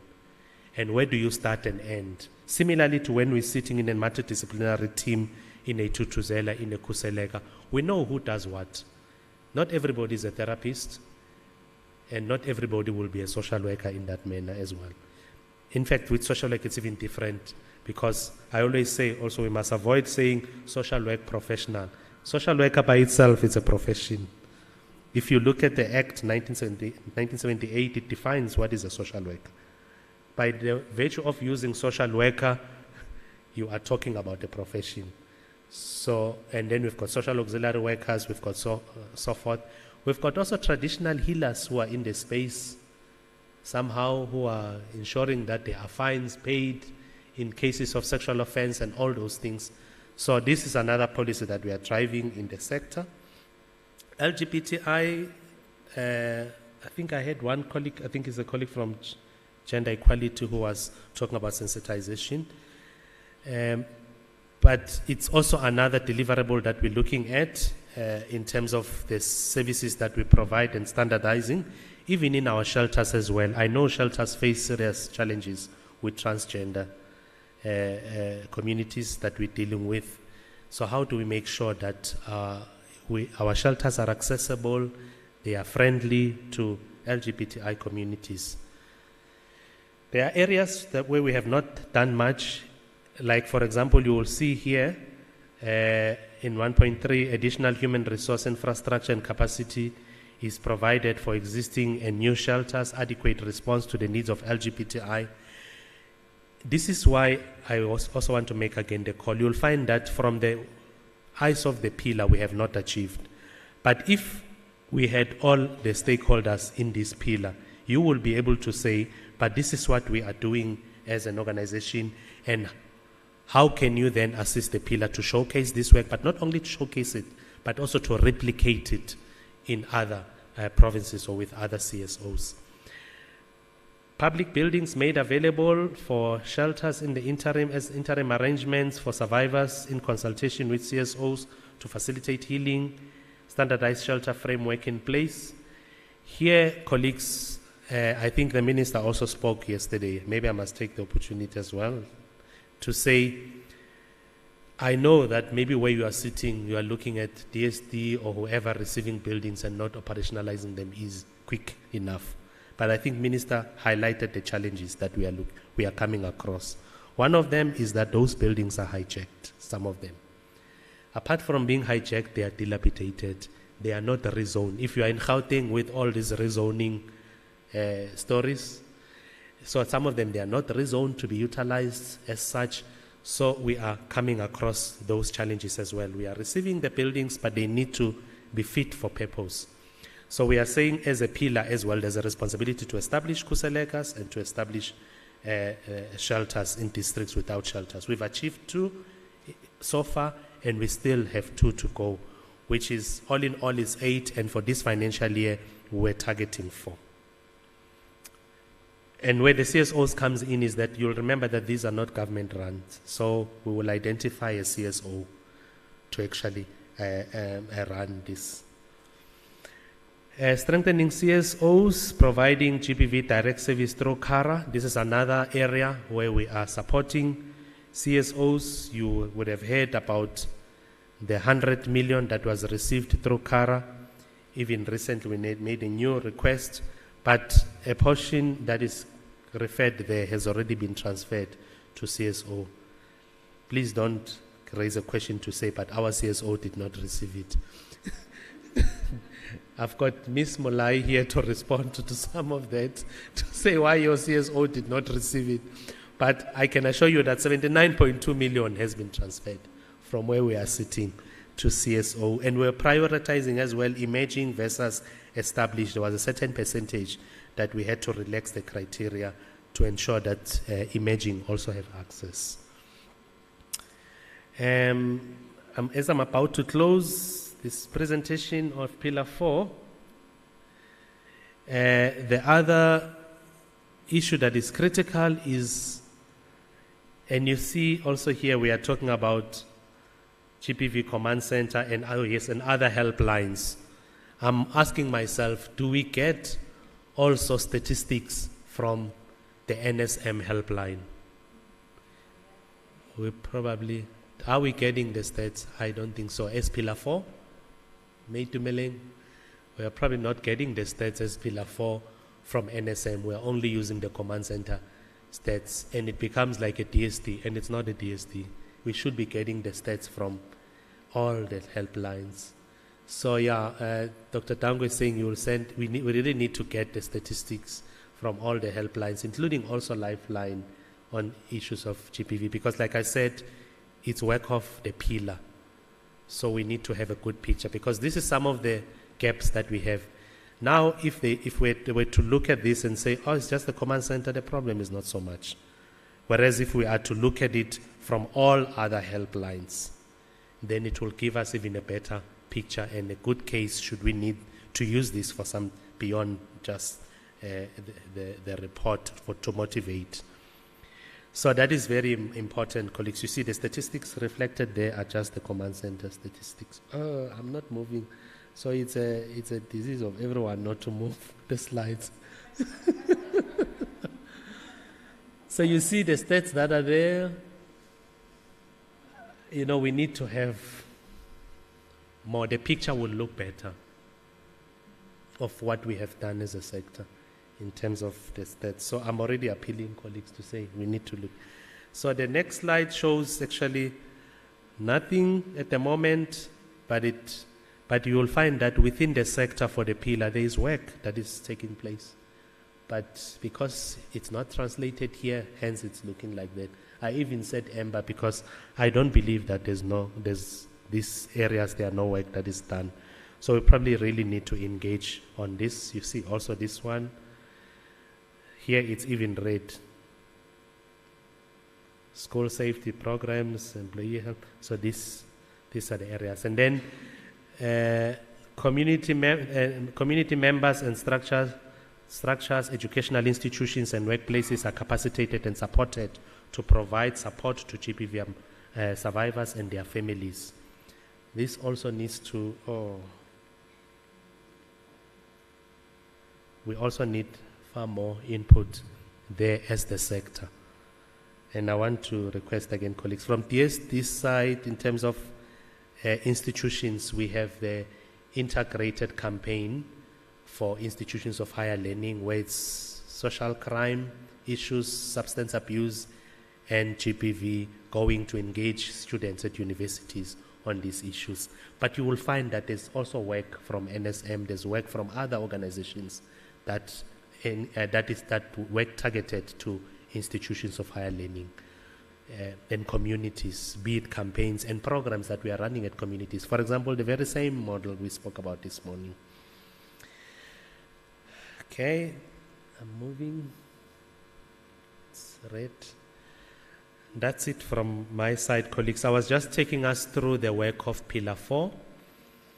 Remember, if there is to be another accountability session to be called by whoever the powers may be, who will be found that there are certain things, it's 6 months down the line. There were 6 months resolutions.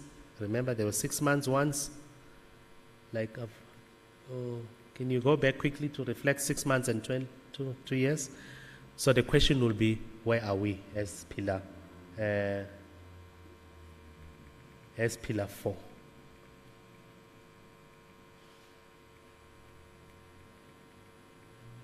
And I must say, this report will also be shared. Colleagues, it's not a private report.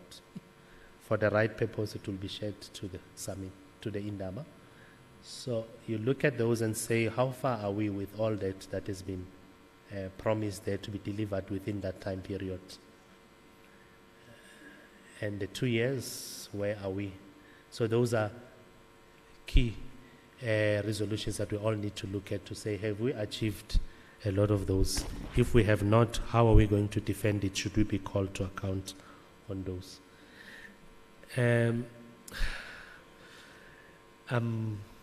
done, Co-Chair. Thank you. I am not alone for questions. I've got a team here. So I want to declare that I will be assisted. This is to say thank you. Thank you for that insightful presentation. But if I can just ask, if we can just be patient with the process. Once again, life is disruptive. We've got colleagues who have to leave, and we've got a panel that still has to happen. So can I ask if you can just hold all your questions, if we can have the next panel, and then we'll take questions. So just jot it down, and then you will ask it later. If you do have to leave, you can always just write me a love letter, and I will ask your question for you. So if I could ask the panel that is entitled Referral Pathways, if you are in that panel, if you could just come on stage. Our moderator for that is Miriam, and our panelists are Nadia, Deline, Busisiwe, and Kirsten. Thank you, and apologies.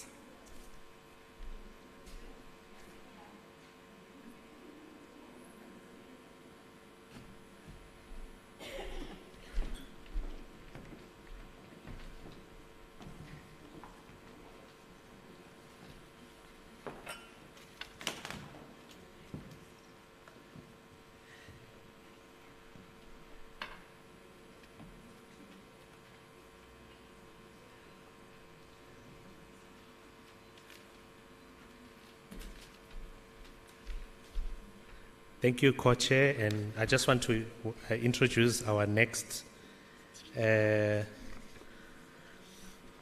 panel moderator, which is Ms. Miriam Mangera. She's the National Coordinator for the NSM with a response to the urgent needs which arose as a result of the pandemic. She has formally joined the NSM at that time, July 2020,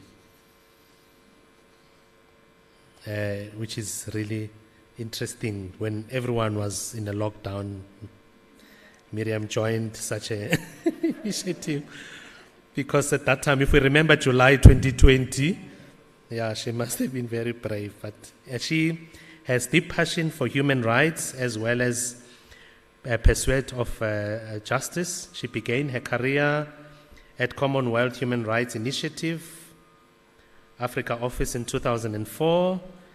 She worked for Nedbank as a forensic investigator specializing in money laundering and investigations. Ms. Mangera has also worked for the Secretariat Office for the Interim Steering Committee on GPVF as well as UNICEF. She served as a regional representative for Gauteng on the National Steering Committee of the #Total Shutdown Women's Movement, mandated to bring to an end gender-based violence against women and children. She is a board member of NISA Institute for Women's Development, a member of the Call to Action Collective, and also one of 5 CSOs representatives selected to the country's advisory group for National Treasury. On the participatory mechanism in fiscal, which is in the National Treasury responsibility, it's on the participatory mechanism in fiscal policy pilot project for Republic of South Africa. She is the woman, the peace, the security pillar coordinator for African Women Leadership Network, South Africa chapter. So that's our colleague, Ms. Miriam Mangera. I'm really pleased to welcome you. She's also the behind the scene of this current event happening. Thanks, Miriam.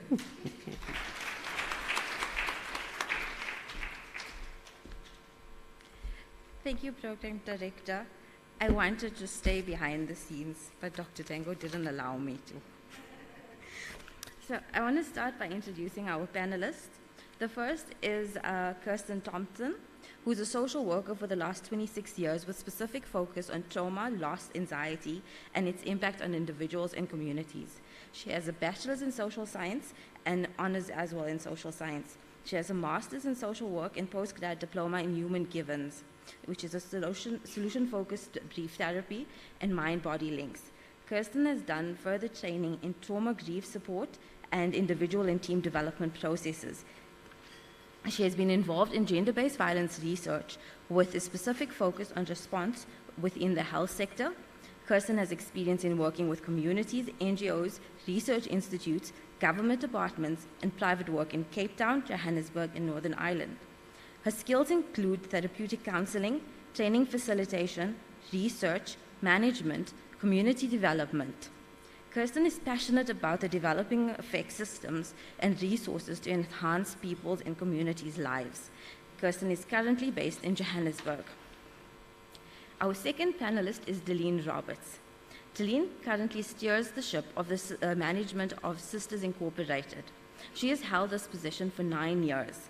Delene is the chairperson of the Western Cape Shelter Movement, which consists of 20 shelters, as well as the Western Cape representative for the National Shelter Movement of South Africa. Her heartbeat for people is evident further by her previous commitments in the NGO sector. Delene served in various positions at the Carpenter's Shop, which is now called the Hope Exchange, for almost 17 years, serving the destitute in and around the city of Cape Town. She brings a heart of compassion and eyes of tenderness to the fields in which she works. Busisiwe Inkwanyana. Busisiwe studied for a social work degree at the University of Zululand, which was completed in 2007. Busisiwe started working in 2008 for DSD as a social worker. She has vast experience in the protection of gender-based violence victims, child protection, substance abuse, NPOs, and family sector. Busisiwe also worked as a school social worker in a leadership academy where the main focus was empowering young girls from the rural areas to break into the field of math and science. Busisiwe worked for the Department of Justice as well as a court intermediary where she assisted helping children and victims of sexual abuse to get justice they deserved. Busisiwe assisted victims of domestic violence in applying for protection orders. She's currently working for the National DSD at the GBV Command Center as a social work supervisor. She has received training in trauma debriefing, advanced intermediaries, HIV and AIDS testing, and counseling facilitations. Our last panelist is Nadia Munsami. Nadia is employed as the PRO for Phoenix Child Welfare and the Center Manager for Sahara Shelter, which is a safe haven for women and children who are victims of gender-based violence. Nadia is also the KZN representative for the National Shelter Movement of South Africa, a movement fighting for the rights of women and children affected by GBV. Nadia has a strong passion to assist in bringing healing and restoration to women and children who have been through traumatic experiences.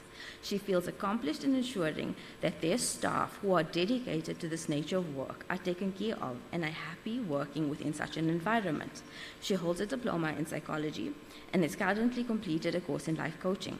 She also completed the TEFL Level 5 course, which makes her strategically studied towards her senior years, which when she's free from responsibility of caring for her own children, she takes her passion and love for healing to different parts of the world. Nadia's inspiration is her 3 children, whom she's most grateful for. Born and bred as a Durbanite, Nadia simply loves her bunny chow outings. In her personal time, Nadia loves to travel, adventure, and crossword puzzles. If Nadia can just continue bringing smiles to the faces of survivors, she knows that she has fulfilled her God's given purpose, and that's what matters most to her. Welcome, panelists. Esteemed guests, advocates, activists, champions of change, this is a pivotal moment in our collective journey towards a safer and more compassionate world. Welcome to this discussion that transcends rhetoric, a conversation that births solutions, a gathering that embodies the spirit of change. The stage is set, the spotlights are on, and the time for action is now. Our focus is clear: to go beyond rhetoric and find practical examples that address gender-based violence and femicide. As we are to conclude this third annual GBV Shelters Indaba, we are committed to evolving and strengthening our referral pathways. These pathways serve as lifelines, guiding survivors towards empowerment. Our panel discussion highlights the real-life success stories. It showcases effective referral pathways and exploring ways to replicate their impact. Let us acknowledge the urgency of the matter and seek practical solutions that shape survivors' healing and restoration. Referral pathways are the veins of our collective response to gender-based violence and femicide, ensuring that survivors find their way from despair to empowerment. Today's panel discussion aims to illuminate these pathways, examining their strength, challenges, and most importantly, envisioning their evolution into robust avenues of support. Perpetrators don't wait for bureaucratic deliberations. Fighting the scourge demands swift, informed, and compassionate responses. The effectiveness of our referral pathways determines the speed and quality of this response, influencing the trajectory of a survivor's journey towards healing and thriving. This Indaba is a catalyst for collaboration and actionable strategies. Our distinguished panelists represent diverse stakeholders who will share their experiences, expertise, and guide our path forward. Together, we will align our efforts with the implementation of the National Strategic Plan on Gender-Based Violence and Femicide, ensuring seamless bridging of support. Your active engagement is vital to shape a future free of abuse. Let us boldly engage, fearlessly question, and passionately contribute to this transformative dialogue. Colleagues, we will commence our discussion with input from Kirsten. In light of the recent amendments to the Domestic Violence Act, heightened responsibility has been placed upon healthcare professionals. Kirsten, would you kindly elaborate on the ongoing research and pilot project that you and your STEAM team are currently in the process of implementing?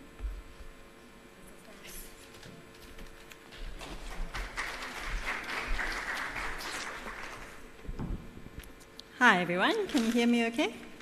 Great. So I'm currently part of a project it's a pilot project of a greater, bigger project that's based at University of Johannesburg. It's the Gen NV project, and it's the Gendered Violence and Urban Transformation, looking at New Delhi, India, and Johannesburg, South Africa.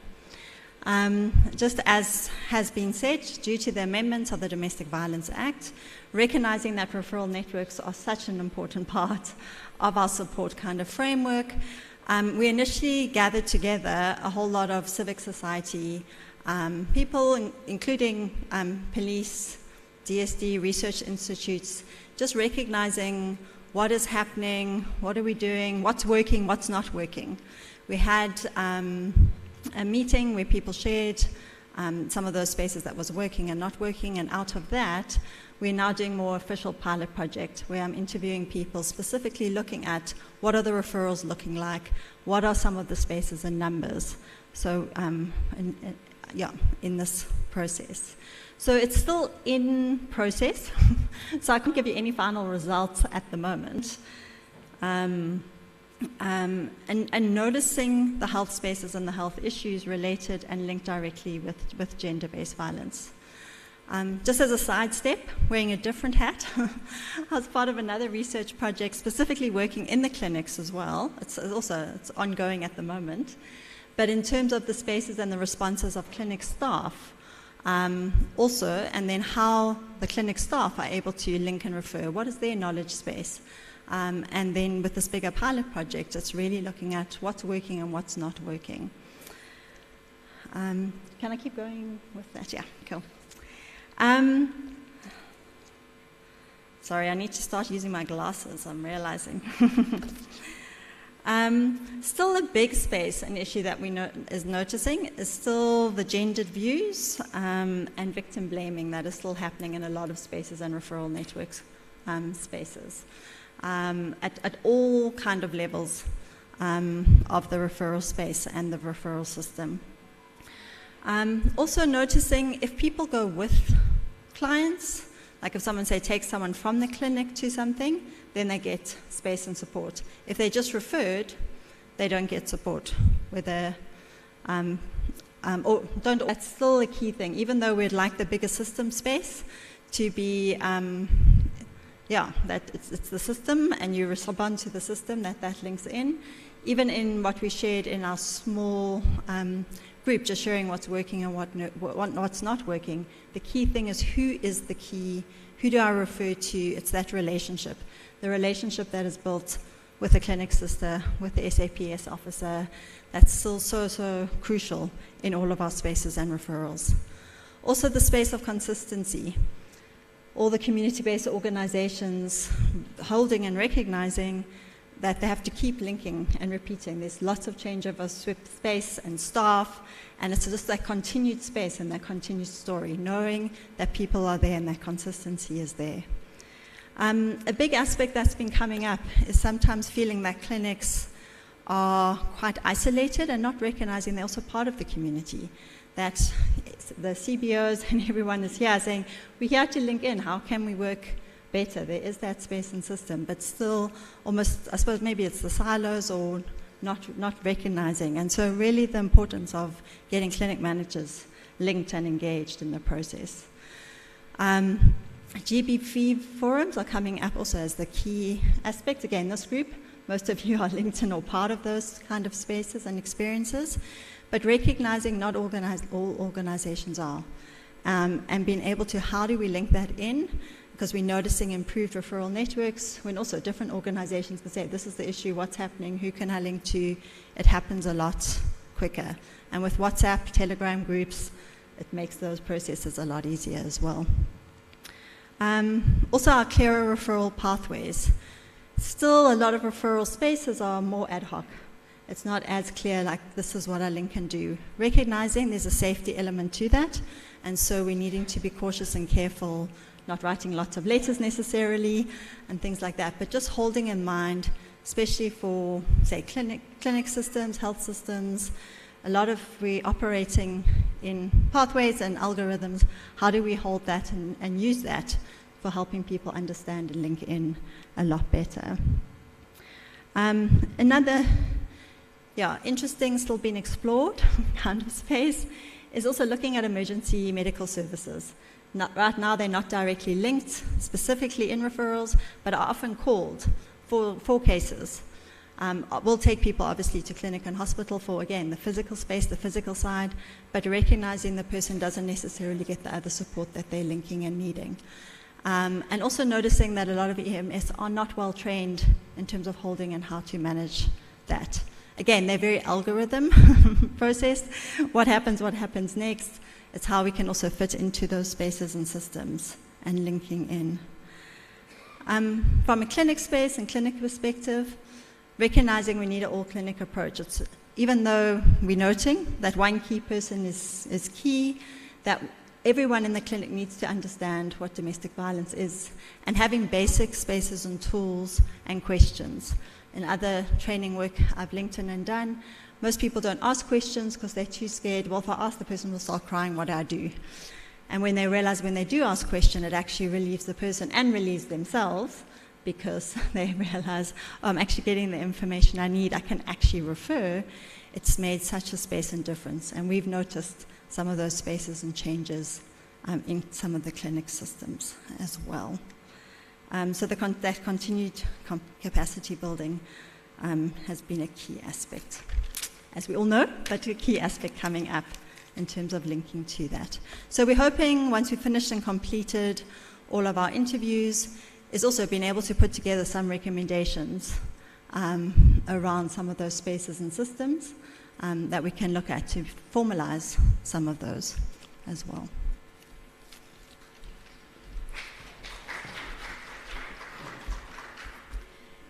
Thank you, Kirsten, for contextualizing our frustrations with the Department of Health in accessing not just service but also mental health care facilities. Before we proceed to the next presenter, Deline, it is imperative to acknowledge that the challenges articulated by the subsequent three panelists are not isolated incidents. Each has underscored shared experiences. However, to comprehensively address all pertinent aspects and ensure that the critical pathways have been elected to distribute these issues amongst the remaining panelists. Deline, could you kindly share insights with the admission difficulties that stakeholders may encounter when seeking access to shelters, particularly given the variation in admission criteria across provinces?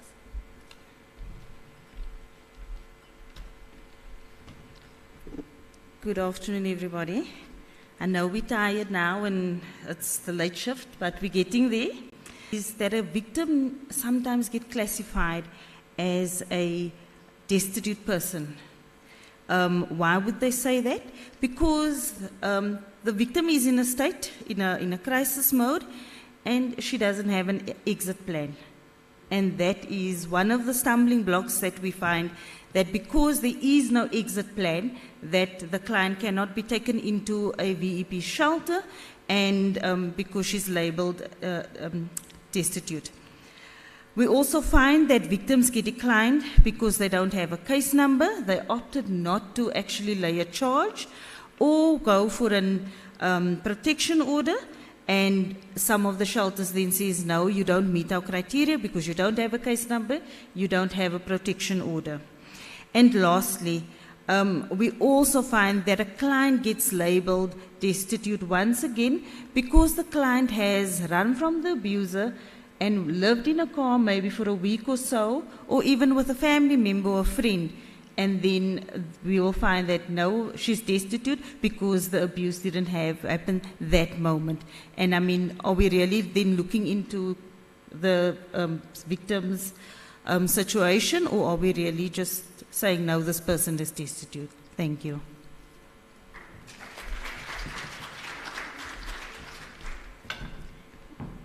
Thank you, Deline. These roadblocks present pressing concerns demanding expeditious resolutions. These challenges are far-reaching, and at present, we need to collaborate decisively and effectively for these solutions. We will move on to Busisiwe. Busisiwe, your unique perspective stems from your critical role at the GBVCC and working with our NSM helpline, which is invaluable. Could you shed light on the referral challenges faced by the social workers at these primary lines of intervention and elaborate on collaborative efforts required to ensure a seamless placement for all victims of abuse?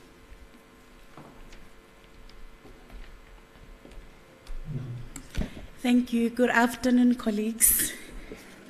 Sanbonani. As I have been introduced, I'm Busi. I'm from the command center. And every time I get a platform like this, before I get into the business of the day, I love selling the services that we do at the command center, because I know that there's quite a number of people. Sometimes you would assume that people are aware what is the command center, and you'd find that not everyone is quite clear on what the command center is and what is happening. So the command center is a national response line, emergency response line from the Department of Social Development.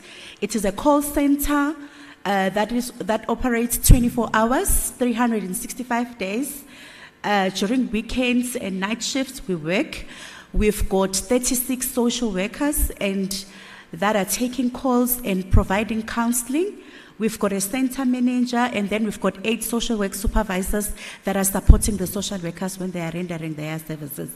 So we deal with all cases that come through, whether GBV and non-GBV cases come in, we then assist. Therefore, the referral pathway comes in when the call comes through, and then the social worker takes the call, and then they give comprehensive counseling.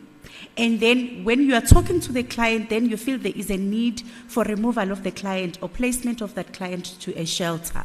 Then these are the challenges that I'm going to highlight to the colleagues and to the panel, so that we can discuss on what challenges are we experiencing and how can we best address these challenges to ensure that the victims that we get don't suffer secondary victimization.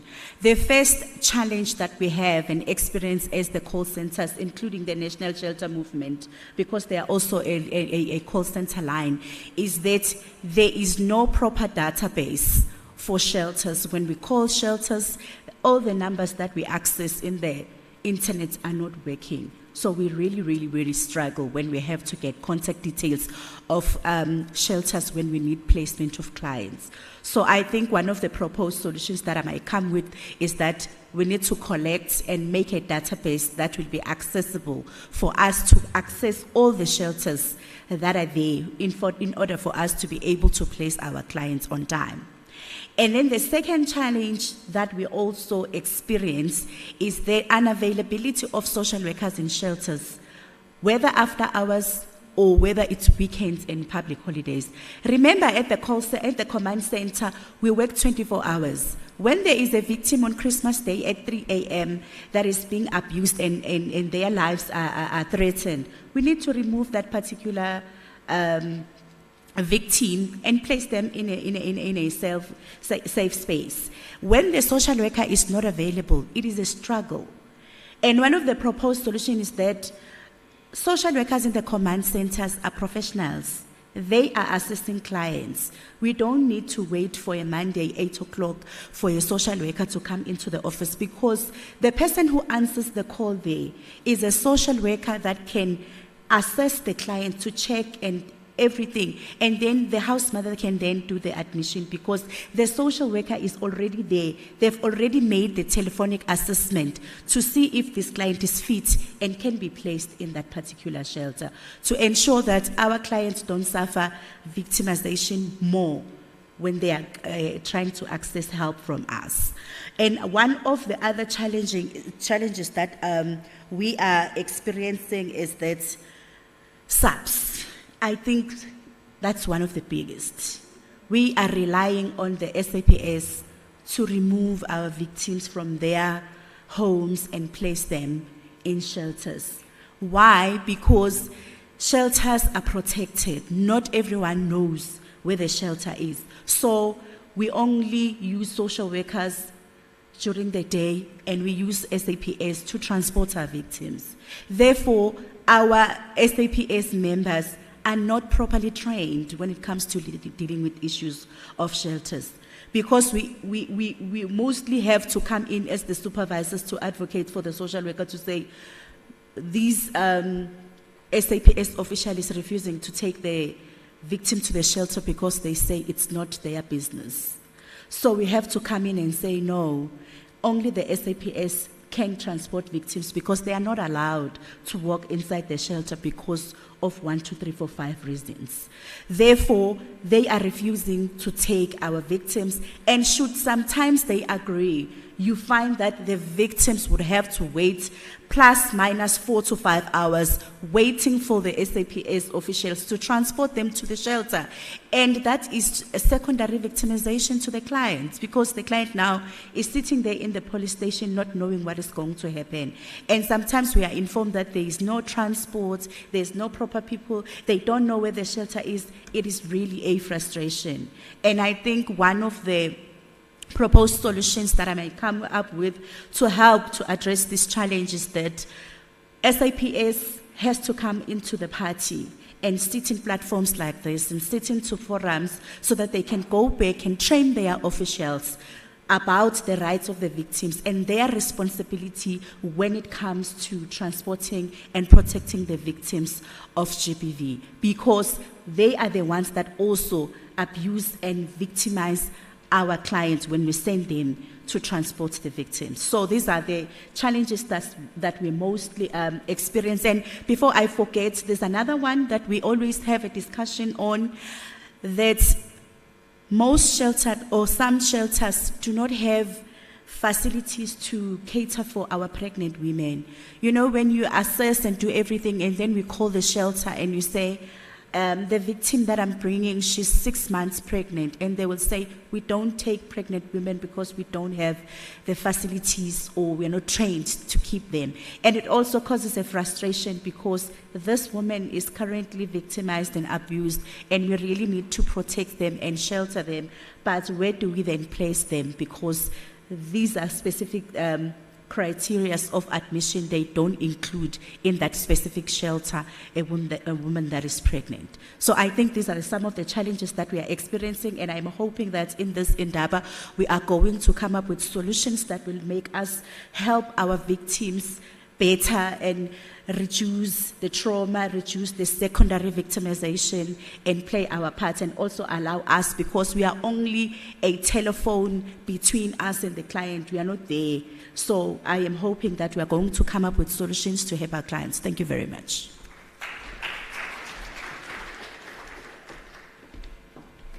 Thank you, Sindisiwe. You provided a very concise overview, not just for the challenges of the command center, but it mirrors what happens at the NSM helpline. Nadia, you are now posed with a present set of challenges that require a very delicate consideration. Could you expand on the observations, the current execution thereof, and propose collaboration strategies that we could use to change this? Good afternoon, colleagues. So as much as we know that there has to be safety measures with regards to the age restriction of the boy child,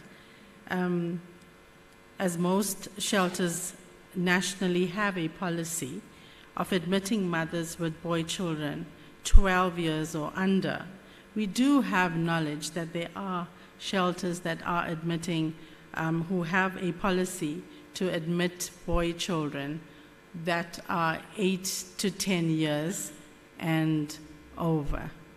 And for that, it's quite sad that the mother meets all of the admission criteria other than that of the age criteria of a boy child. You must remember that the mother and child has experienced much abuse, and now she has to seek shelter and told that she cannot find admission because she has the boy child over 12. And we understand that, you know, there are safety measures, the safety reasons, but if we're saying that we can't admit, or a shelter cannot admit because the child is 6 or 8 or 10, I think that we as a shelter are being quite ridiculous. We have to try and assist those mothers. As an NSM representative and a shelter manager, I often receive calls from the shelter hotline, and we ask to find shelters for the mum. And I remember very clearly last week, I received a call from the NSM helpline, and there was a mum who required shelter, and she was very badly abused by her abuser. And she had a boy child who was, I think it was 12 years old, and she couldn't find accommodation because most of the shelters were turning her down. And then the important thing there is that when someone is seeking help, a mother, we don't just, as shelter managers or social workers or shelter staff, we shouldn't just say that we don't know of a shelter or we as a shelter cannot admit. We should try and allocate a shelter who can accommodate the mother and child, or else try to find a safe space for the child whilst the mother is being accommodated at the shelter. And we have to also try, when we talk about the children that are younger than 12 years old, we try not to separate the mum and the child. Sorry. So with regards to the undocumented foreign nationals, there's also challenges here as well, in that so often foreign nationals are being trafficked, and they are then turned down by shelters because they don't have the necessary documentation. And we need to find resolutions around this area. Thank you.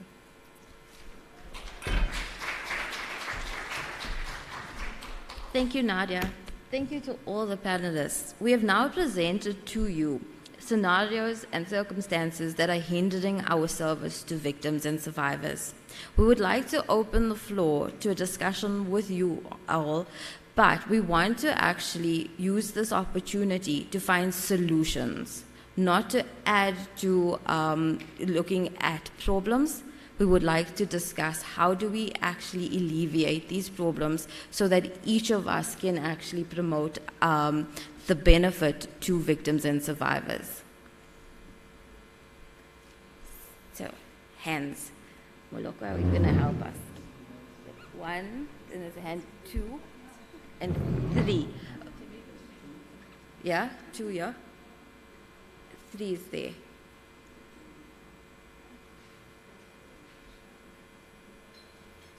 We'll take the first 3 and then we'll get the panel to respond. Thank you very much. Thank you very much. I'm on the same team with Ms. Busi Nkwanyan. I just wanted to request her to please just say something a little bit about the challenges that we are facing with Childline. I'm hoping that the colleagues from Childline are still here so that at least we can be able to find solutions to the problem. My name is Sarah Tladi. I am the Center Manager for the GBV Command Center. Thank you.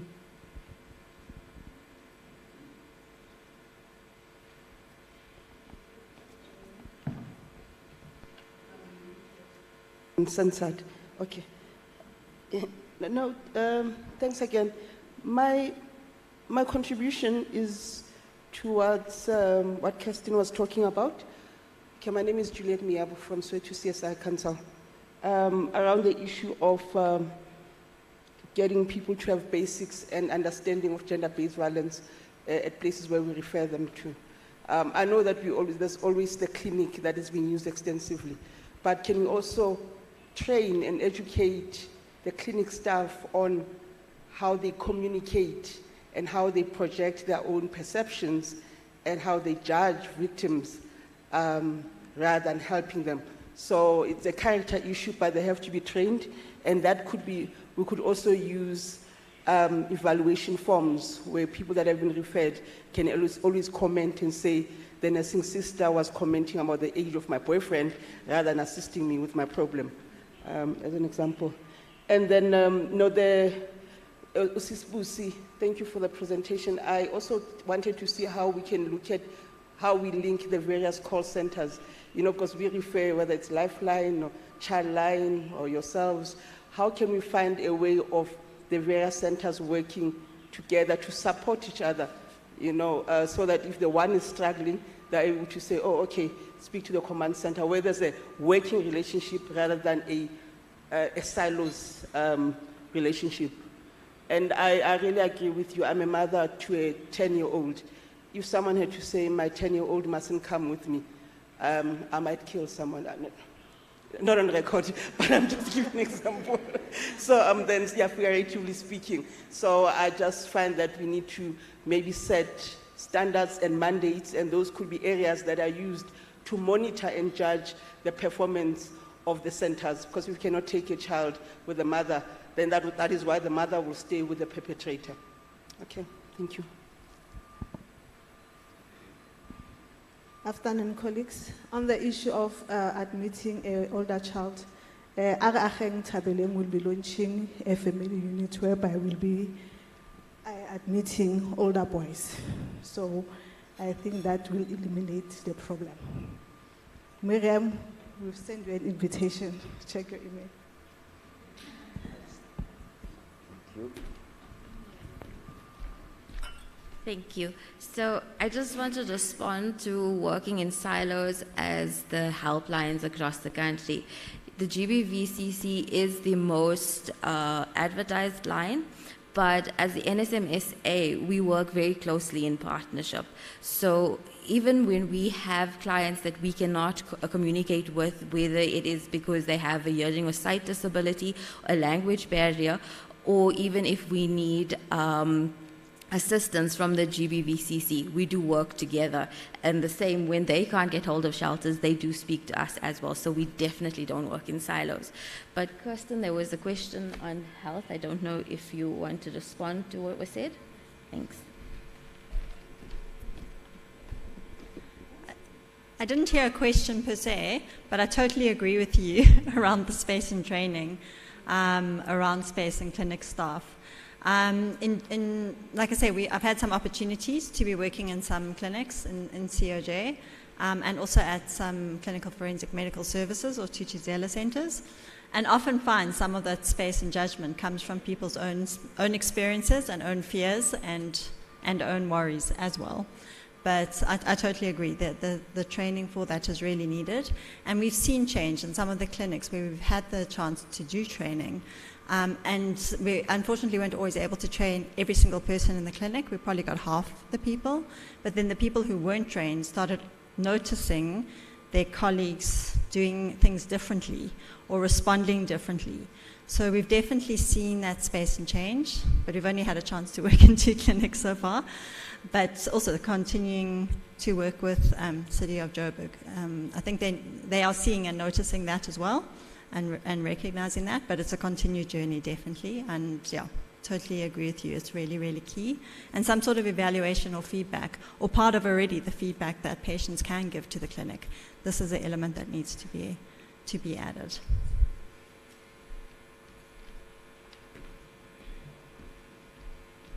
Thank you. We're going to get Sindisiwe to come up, but I'm going to ask for hands for the next lot of questions so Moloko can know where he's going while Sindisiwe is responding. Thanks. Thank you, colleagues. Thank you for answering that. We are not working in silos. We work with all the organizations that are dealing with GBV.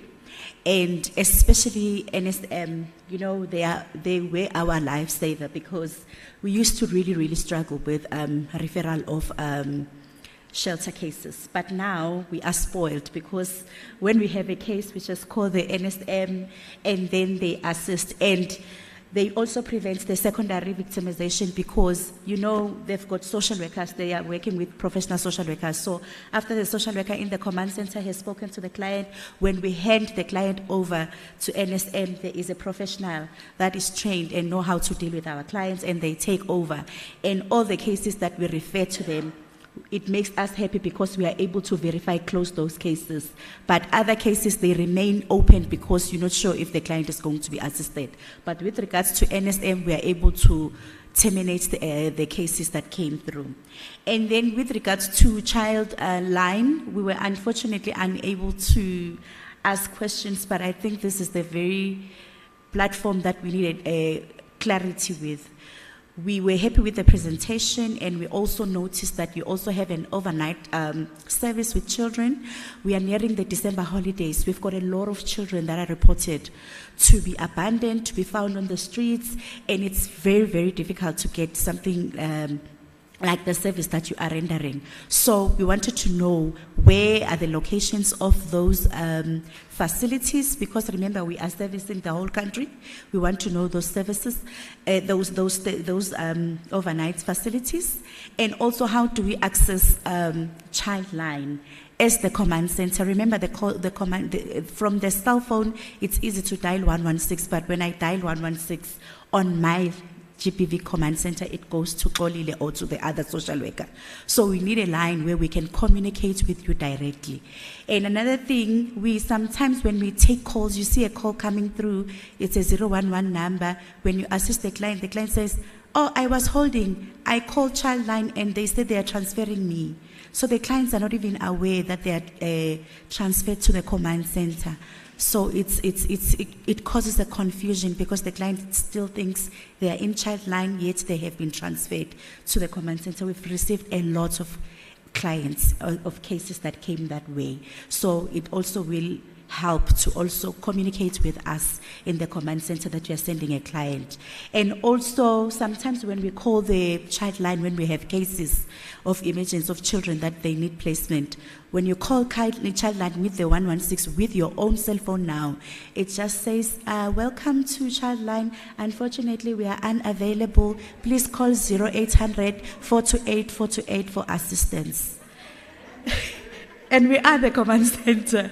So it does happen. I have done that, and it happened so many times. And we really want assistance when it comes to that, because we need Childline as a stakeholder. But when we call Childline, it says, call the GPV command center. Thank you. I think those are the questions that were raised, and I wanted to raise those concerns to the Childline. Thank you so much. Thank you, Busisiwe. Unfortunately, it seems like the representative from Childline has left.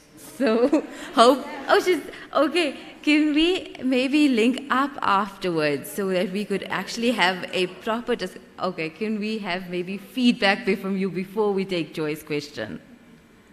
Thank you.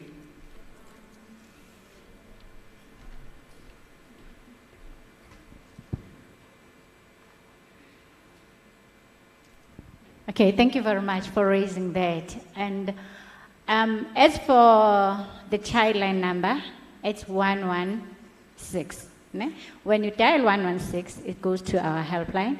That's all after hours. When you're calling it, it has to go to our helpline. But we can give you the landline number for during the day. But after 5, it goes straight to the helpline.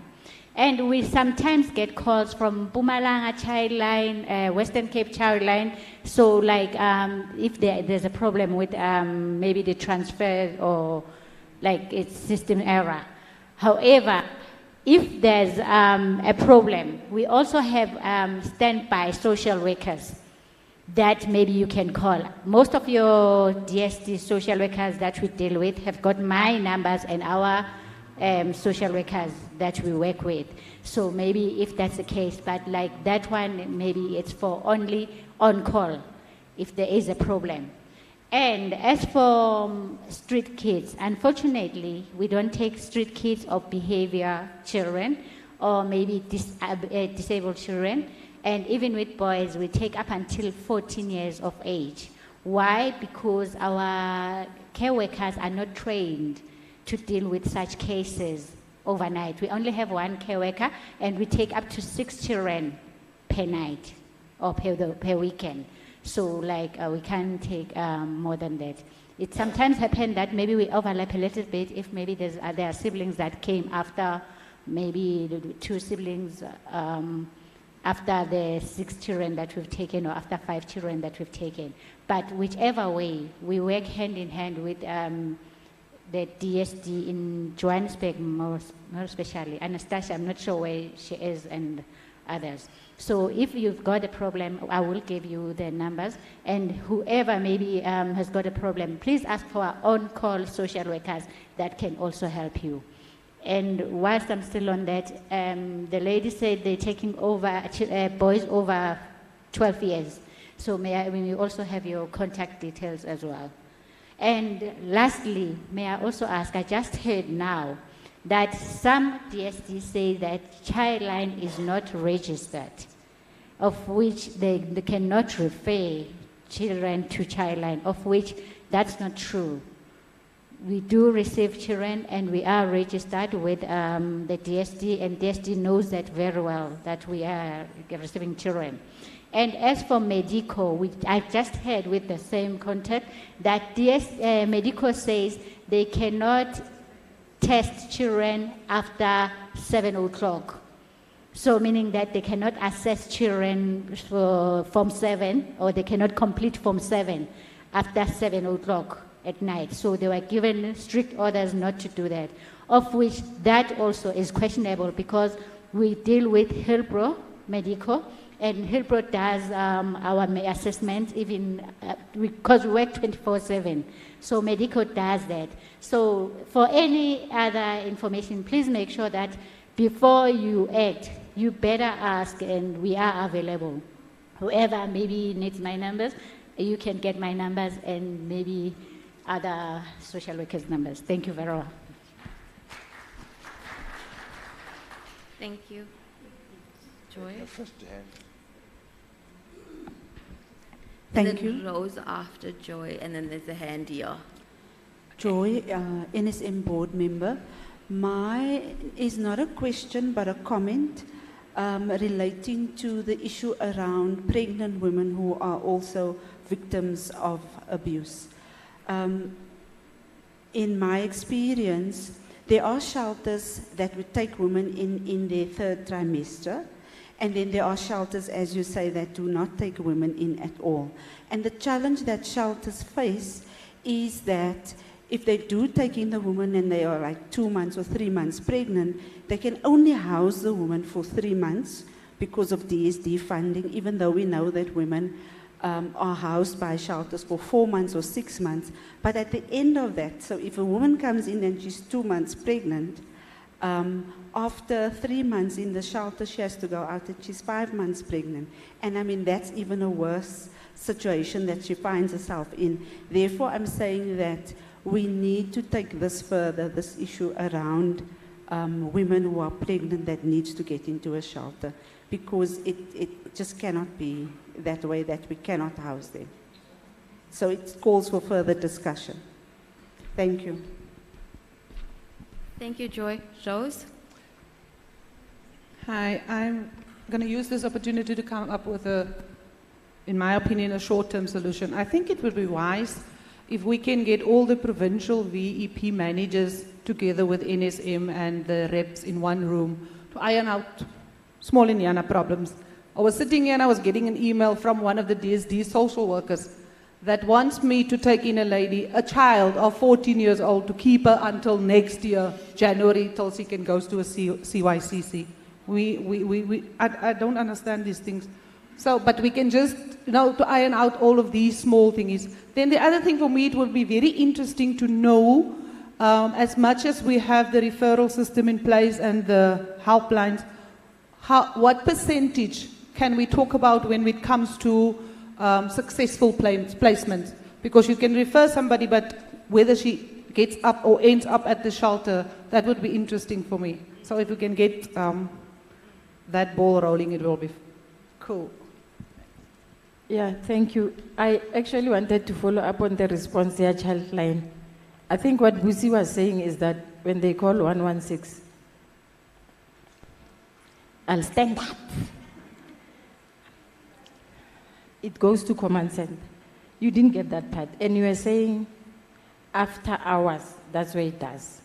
You need to, but we are not IT people, but just jot that one out and then go and refer, because there's nothing wrong. For me, actually, I'm happy at least somebody will go somewhere and get whatever. But she's calling, and she doesn't want that call to go back to her. If it's me that is in trouble, it's something else. So you need to check that with your whoever IT, so that they can, I don't know, fix that or make an arrangement with them like what you are saying. But I know that you're going to share that. But that is a concern for me, because I mean, it cannot happen like that. There's nothing irritating like when you want the help. You know the 10-111, when you call, they answer after 2 hours, immediately after you die. That is the situation that we don't want. So, but just hold on to that one and then try to see whether we can get a solution. Okay. The second thing is the deregistration thing. Let me tell you what we do. There's an NPO system. They basically, you can access all the CSOs that did not submit that thing, the annual report, before the due date. So people cannot say you are not registered, but you might be deregistered because you didn't comply for that year. It depends. Let me say the report is due today, and then I'm going to, maybe you're not aware, or for some reason, sometimes I know that glitches. People submit and then they are not captured or whatever. There's 100 reasons that people give. But that thing that you're not registered, it might be a deregistration, which is a temporary thing, because immediately after you submit what you're supposed to submit, then your NPO is reactivated. Government cannot refer to a CSO that is not complying with the NPO Act. So that those are some of the things that you need to check. Whoever is submitting those things, they need to check the due date. But luckily, it's sorted out quickly. As soon as you submit, then you are back on. It's to protect ourselves. If a child dies, that I have referred to you, that is where the media and everything else, that is where hell breaks loose. So it's for us. And guys, I think it can work from one NGO to the next. I don't know how. You need to think of a way of checking that the CSOs that you are referring to or shelter that you are referring to is still compliant, because if something happens, we are going to be held liable for that mistake. Okay. Thank you. That's very important input. We do need to be very cognizant that as NPOs, we take on responsibility of people. If we are not registered correctly, it can have adverse effects, not just for the victims, but also for our board and staff. Our CISA, Rose made a very valid suggestion, and I would like to ask that maybe we consider this. Rose suggested that maybe we can get the provincial VEP reps or officers from all of the different provinces with NSM and our provincial reps together, maybe virtually, to actually discuss these referral pathways and challenges that we have in terms of criteria. We know that the intersectoral policy is there, and it has been workshopped very, very extensively. We've had our training, but our challenge is between now and the implementation of the policy. Different provinces are having different implementation on criteria.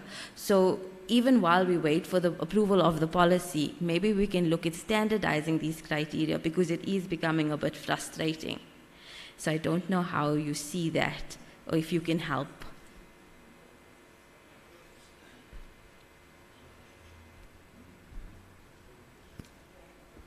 Yes, no, we welcome the recommendation. We will look into that. But the shelter policy has been approved, and there has been capacitation that is the unit has been doing in all the 9 provinces. So I don't know which other policy we're referring to, but that one it is. I was here when the colleague from Northern Cape was talking about the incident of that child that she needs to be referred to CYCC. I don't even know how that has happened, because, you know, for youth and children, let me say children and youth in conflict with the law, they are dealt with in terms of the child justice, and it's very clear what must happen. We've got probation officers that are working 7 days a week. They are social workers, but they are linked to police station. If a child is arrested today, the Act says within 48 hours, the child must be assessed and then be placed somewhere.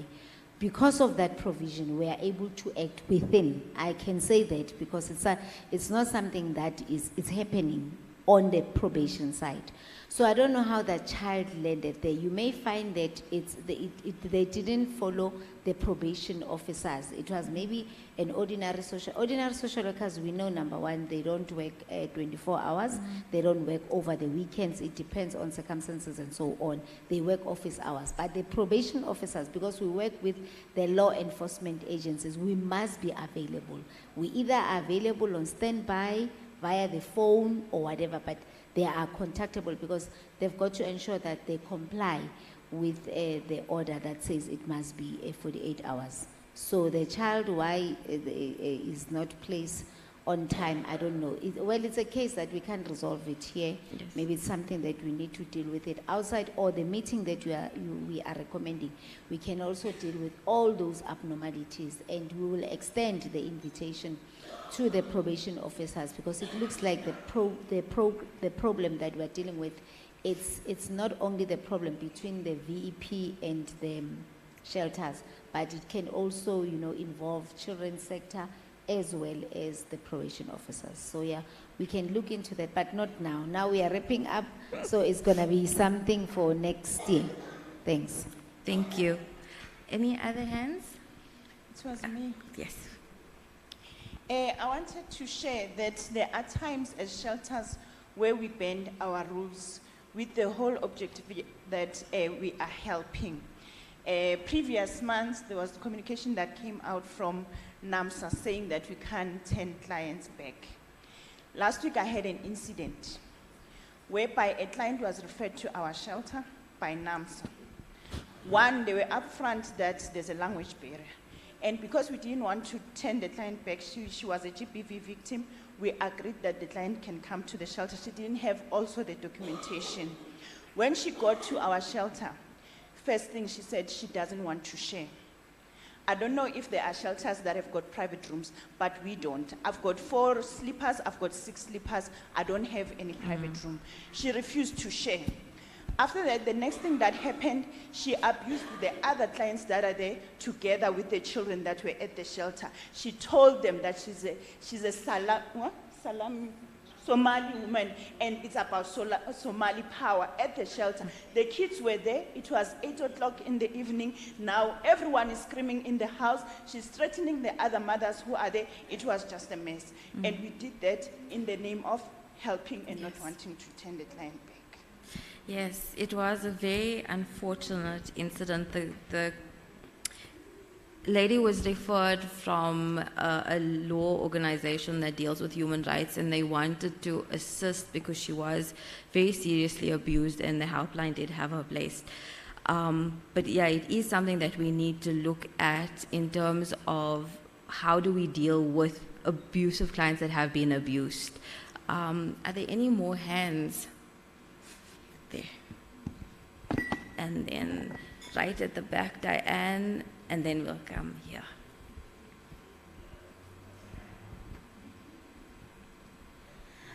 Good day, colleagues. My name is Noktula Mahlangu from Sindisiwe Indaba Victim Support Center. We've been receiving clients from the National Shelter Movement as well as the Command Center. However, the challenge that I've been experiencing is when I ask if the client has any mental condition. That is, I don't know how to even start or how to put it. We do accept them. However, I've been experiencing most challenge with the ones that are taking Schedule 5 of the mental medication. And sometimes they even lie about it. They don't even disclose that when they're calling you guys. And then upon we receive them to the shelter, we are unable to control their behavior at all. They get violent. And I can't even say all my house mothers are not trained to that extent. And the other one, when she was told to take her medication, she got angry and wanted to sit on the other client's newborn baby and did not see anything wrong with that. So I had to call you guys back, and I returned the client to you guys. And then I believe you requested for her. After she left, before the Uber could even turn the corner, she was like, I am not going back. And suddenly she's got a new boyfriend that she met. Like, we are trying, more especially with the mental aspect of it. We've linked ourselves with our local clinics so that they can assist us, educate us. We are willing to learn. But I don't know how are we going to do this, more especially when it comes to mental condition. Because yes, we can help to manage your bipolar type 1. We sometimes even Google about it, take them to the psychologist and psychiatrist. Luckily, we've got our local clinic, we have such access to those doctors, and then we get to understand more because we want to help. However, sometimes it's very difficult. I don't want to lie, because I think we ended up taking her back to DSD. Maybe, I think they took her back to KZN. But my plea is that I don't know how we're going to do it. Mental condition, it's really like taking a toll on us. We want to help, but sometimes we want to keep other clients. You cannot sacrifice 10 clients for one person. Thank you. Thank you.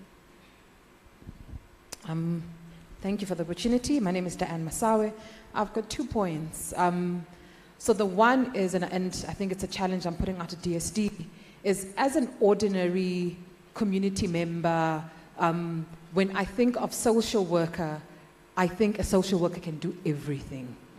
So I think one of the things that we really need to do is we need to educate to say there are different cadres of social workers and what they can do. Because if we don't know that, I just think every social worker can do mental health, can do children, can do all of those things. So I think that's a plea in terms of, what are some of the things that we can do to alleviate some of the frustrations that people experience when they call and ask for assistance. Because I think part of that will also mean that when we do our mapping to say, is there capacity, where should we be referring to, we know already that, for grief or for whatever it is, this is where we go to. When it comes to the referral pathway, and I think one of the things that we forget is referring is a skill. It's not something that anybody can wake up and do and you can say we are referring. So that is a skill that we need to develop, we need to hone, and we need to work on. But linked to that is, and I think here is, and I'm not IT, I'm very old school. But if I call a helpline and I get referred to another helpline without being told, so I think when we refer in person, you tell somebody, I can't help you with this issue, but I'm referring you to the next person. So that person already knows that the next voice, the next person I'm speaking to is not the person I've initially called. So I think if people are calling the helpline and they're being referred, there has to be a message that says, you are now being transferred to this organization, that organization, so that even the person who is in that moment experiencing trauma, whatever it is they're going through, you're just not, I've called Childline, now I've reached the DSD, now I've reached this place. I'm like, it's very disorientating. So maybe that's something that we can put in terms of the system, that when people are referred, similar when we call helplines, you're told you're now in customer service. I think that is something that we can do in this instance. Thank you.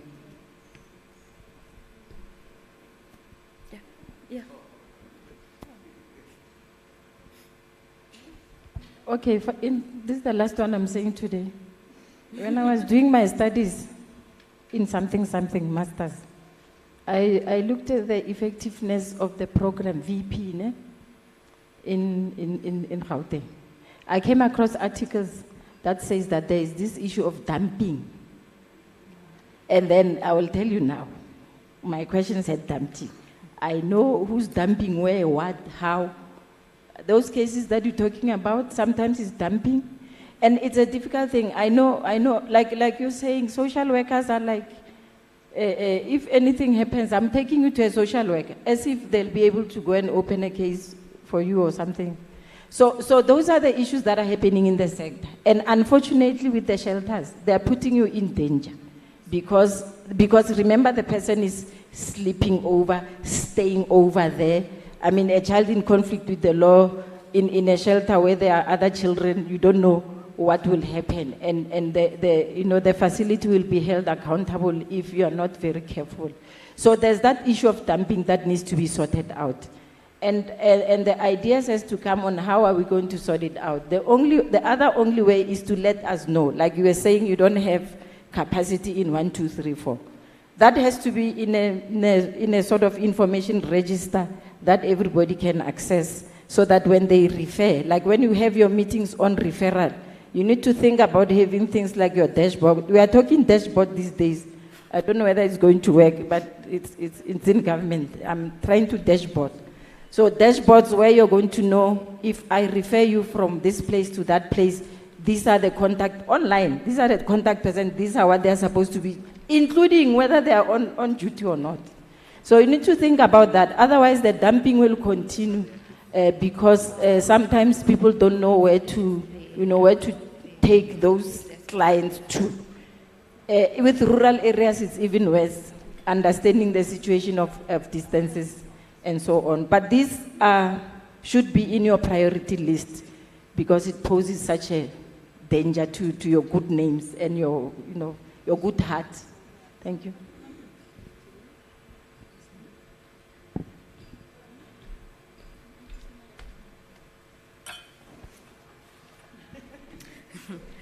Thank you. This has been a very good discussion. I think many things came out. We haven't exactly found our solutions, but I think we're on the right path towards them.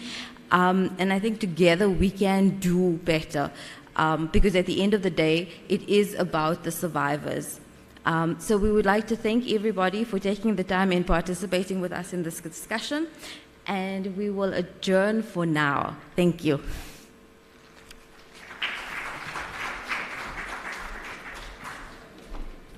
Panelists, there are gifts for you. Let's not forget, and thank you so much. That round of applause was not good enough, not for the work that has been done. Thank you so much, colleagues.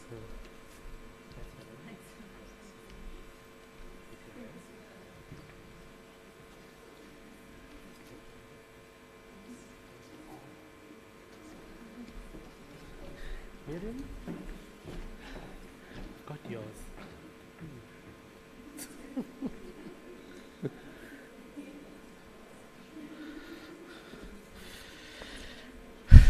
Colleagues, we are doing well with time. According to my program, no, we are not actually. I think it's time mixed up. But this was the last panel discussion. So I'm actually, is there one more panel? Okay. Which one is that?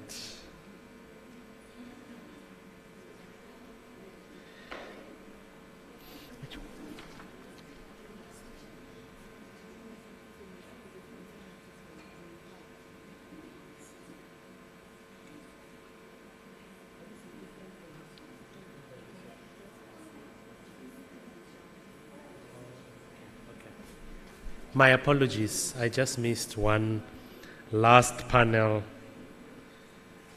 We have two children in shelters. The initial one was stakeholders, and this is service providers. So that's the last panel that we have, colleagues. And if you don't have a flight that is going to leave you, you are not allowed to leave this room. I still have the gifts. I'm left with 3 pepper sprays that are up for grabs. That's what they say. So maybe I must ask, although this one will be very easy for people to get.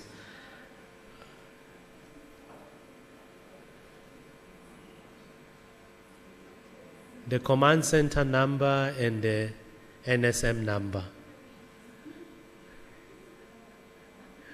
Which row has not benefited?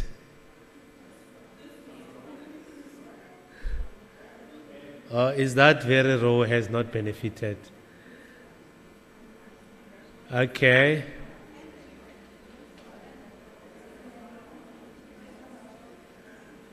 So can I see the hands? How many hands were up? No gentleman's hand. Okay, so it's one hand there. I will allow one there, one, and the last one here. Maybe just come to me and grab. The hand there, one. Please come, madam. And the hand where the mic is, please come. And the lady here, please come. Grab. Yes. The numbers are before.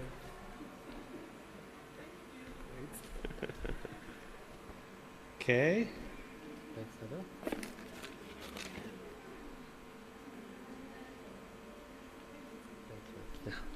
Great. It's done. I'm going to introduce Dr. Patel Williams, who's going to be the moderator. Am I wrong now, my co-chair? Are you the moderator? What happened to... Okay. Flight. Okay. So, do I have the bio? Is there no bio?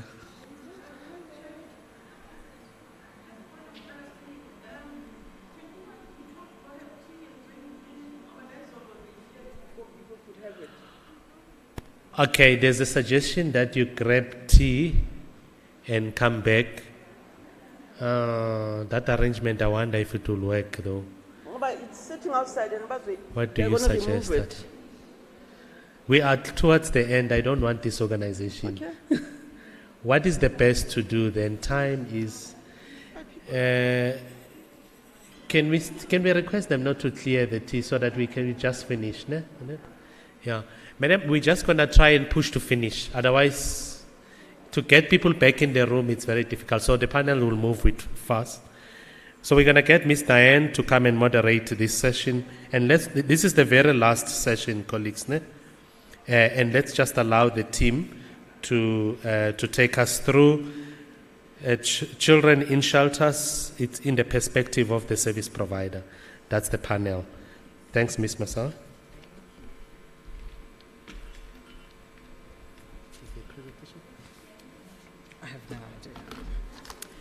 So good afternoon, everyone. I've been asked to facilitate or to moderate the session because my colleague has had to go to Cape Town.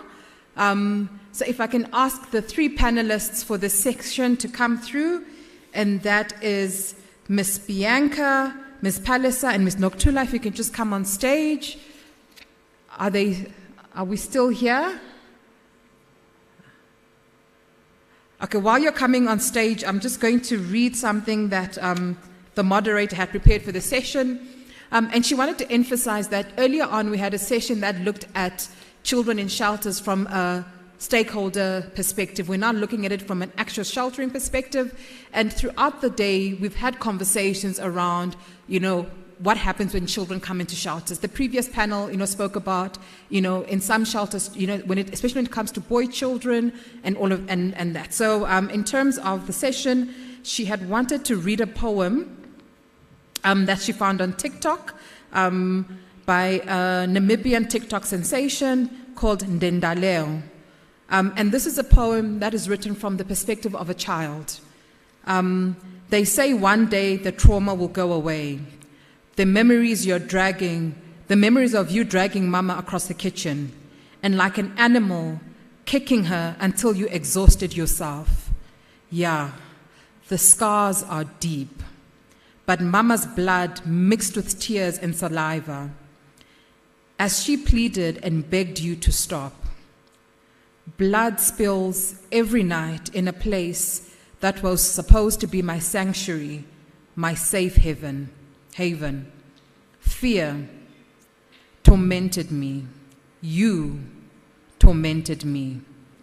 You loved her, or so you said, just never enough to want to see her happy. You hated her, or so I could tell, dragged her on the floor, limb by limb, from corner to corner, calling her derogatory names, and somehow she would remain forever your. Because according to you, she was a mere object, subject of your cruelty. She took it all of it. Beatings, woundings, stabbings, markings. And although so strong, the killing she could not take. So no, one day the trauma will not go away. And I think this poem really emphasizes some of the experiences that children have. Your house is a place of safety, yet for some children it is not. So we're just going to hear from our three panelists. And we're going to start with Ms. Bianca Msimango, who currently works at the NISA Institute for Women's Development as a Youth Development Officer and has held various positions in the 10 years she has worked at NISA. These include being a child counselor and a children's program coordinator. She has done extensive work on developing a sexual and health reproductive manual that is currently being facilitated in high schools. Our second panelist is Ms. Palesa Masejo, who was born and raised in Soweto and works as a social worker at Ariaheng Social Services Shelter for Abused Women and Children. She has previously worked at Hospice Wits as a palliative social worker specializing in grief counseling. Our third panelist is Ms. Nokuthula Mahlangu, who's also a social worker and has extensive experience working both as a social worker but also social work auxiliary worker. And she's currently studying her LLB at UNISA, and she works at the Theodora Ndaba Victim Support Center, which is a shelter based in Davidton which provides psychosocial support to women and children who are victims of domestic violence and abuse. So I'll hand over to my panelists.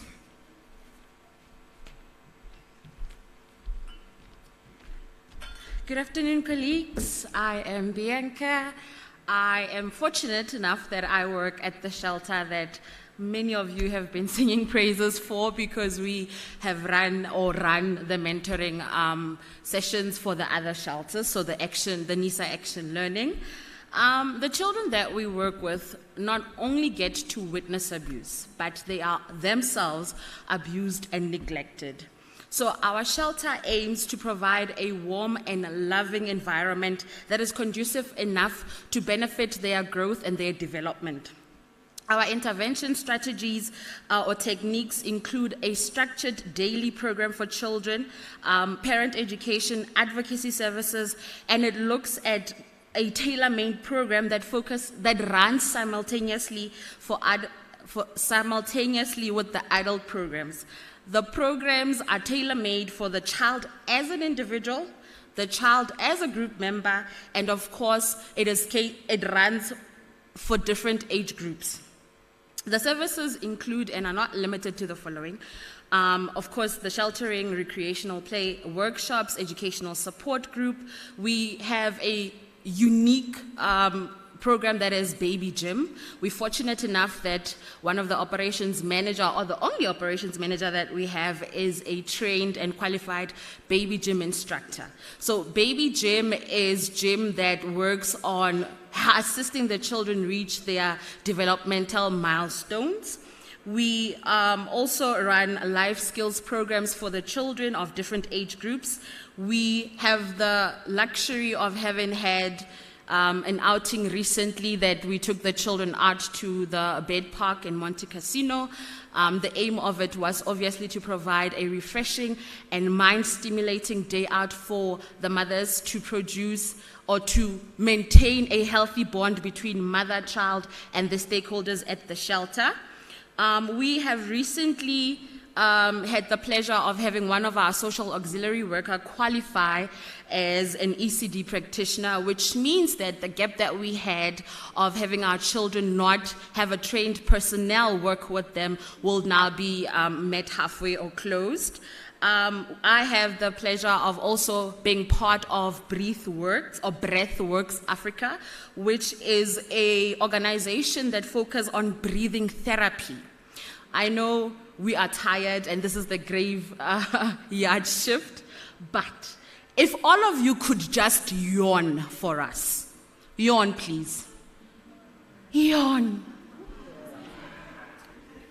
That's disappointing. Are you sure that's yawning? The reason why I would want you to yawn is because previously yawning is frowned on, or when you see a colleague yawn, you're like, wake up, my friend. Yawning is part of breathing. And as part of breathing, it is a reset button. So the minute you start yawning, you also catch yourself waking up and then being able to focus. So we're pleased to say that in the following year, we'll be focusing on breath therapy for each child. We are flexible enough to also adapt it to work with the women at the shelter as well. We pride ourselves in taking steps in ensuring that all our personnels there get to go on continuous development programs. And as such, we have now started implementing fully so the solution-focused therapy, where the child practitioners, myself included, got to go to a workshop that was tailor-made to focus on engaging with children on a solution-focused brief therapy. Instead of us applying the victim therapy, this happened to you, we plan on now looking at how can we look at it solution-focusedly. Instead of saying you were raped, we will get to look at, in the moment of the incident, we congratulate you because you were able to then go and seek assistance. Instead of focusing on the negativity, we are going to try and focus on the solution. Not applying or giving solutions to clients, but allowing for the children or the mothers, the client themselves, to find solutions for themselves. And as such, colleagues, I would like to thank you because you did not want to yawn for me. I am going to sit down. Thank you.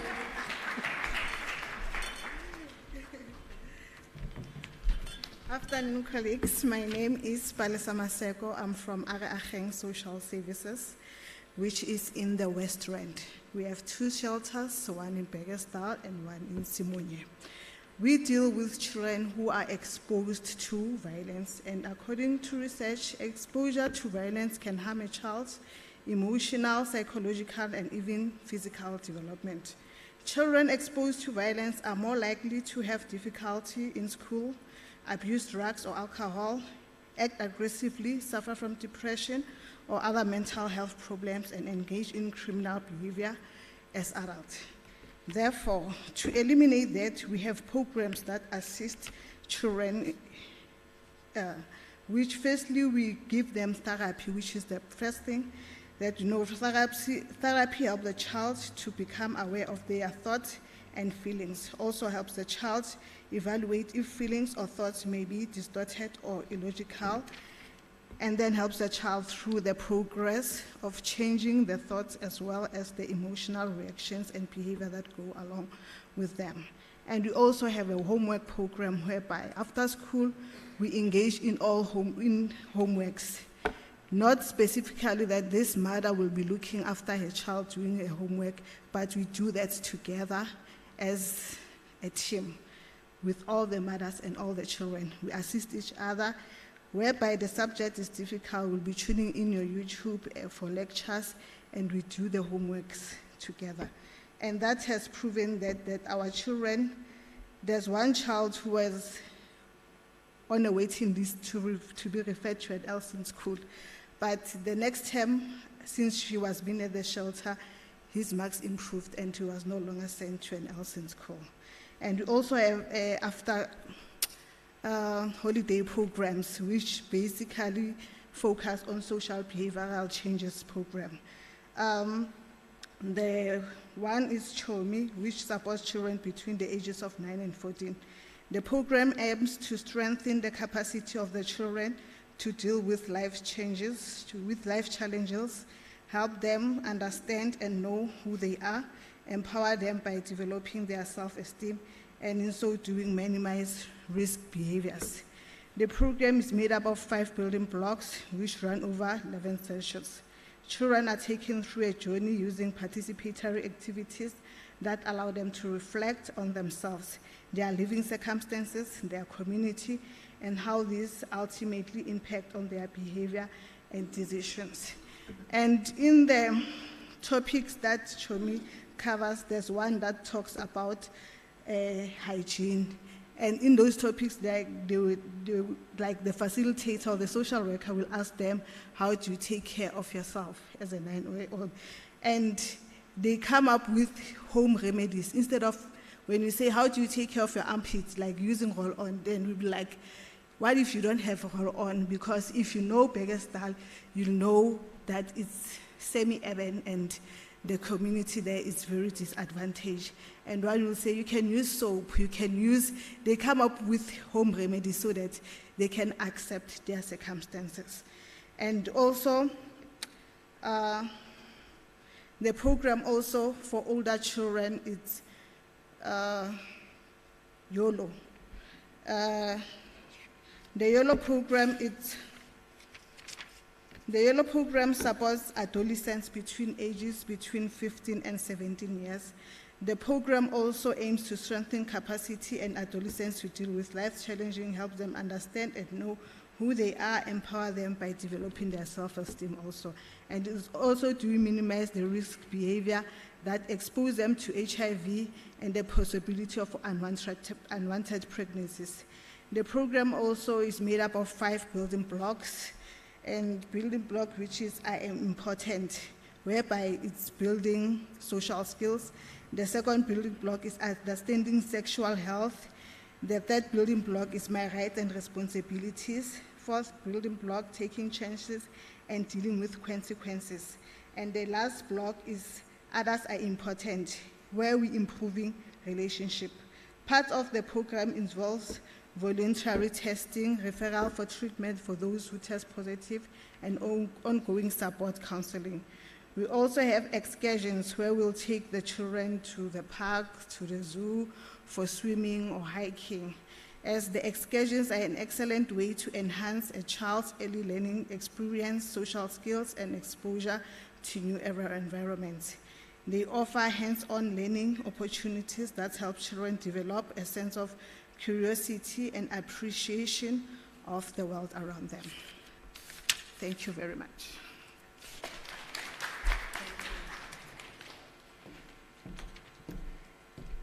Good day, colleagues. My name is Noktula, as my program director has indicated. First and foremost, I would like to thank this opportunity from Shelter Indaba. It's my first year. However, I've gained so much knowledge, as well as thanking DSD for considering us. We were fortunate enough in our shelter to get funding to buy toys for the kids within the shelter. So one of our programs, we have seasonal games. Summer, we know that the pool must come out, kids must enjoy themselves, as well as get the opportunity to live life as any other normal child, because we understand that they are also victims of GBV, even if they did not experience it directly, but indirectly having to observe or see your parent go through so much pain. So one needs to understand what is play therapy. And again, I would like to thank DSD for taking me to a training. I've done play therapy and I got a certificate for that. So that has made my job a bit easier, because now I am able to engage with kids from any different ages. And then all the techniques that we were taught from that training are bearing great fruit for us, because now we understand that you cannot use the same technique that you're using with a teenager. So you need to go down on their level so that you can understand how are they understanding and how do they see the situation. And one thing that I've noticed is that the kids that we shelter in our shelters are very smart. They understand and they see what is going on in their lives. So one of the programs that I really enjoy doing with the kids, you know, when you come from a township environment, your dolls, your engineer toys, all those toys, you do not have access to them. So they would like to, sort of like a storytelling. Those who went to school, they would give me a better term, but in my culture, we have what we call ukuxoxisa. So that's when I get to pick up what exactly the kid have gone through, because now, through them observing what was happening, they are able to narrate that as if they are telling someone else, and how they play with other kids. It tells you a lot to say what these kids had encountered in life, the behavior, the language that they have came across.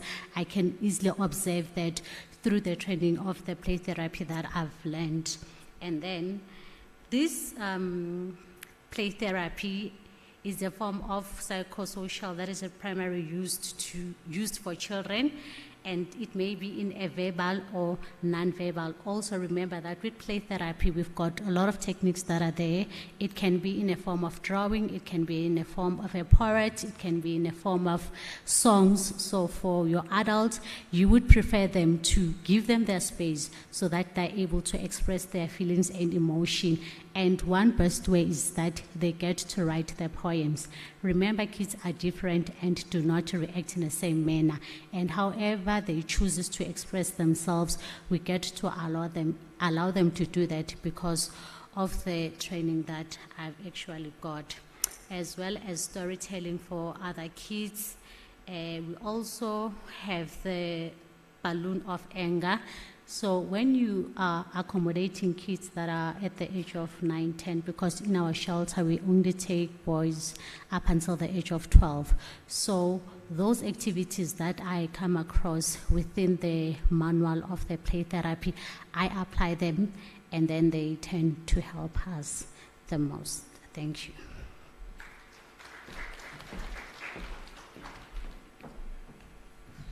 Thank you very much. We're going to take some questions. I don't know if we've got questions for our panelists. Any hands? Maybe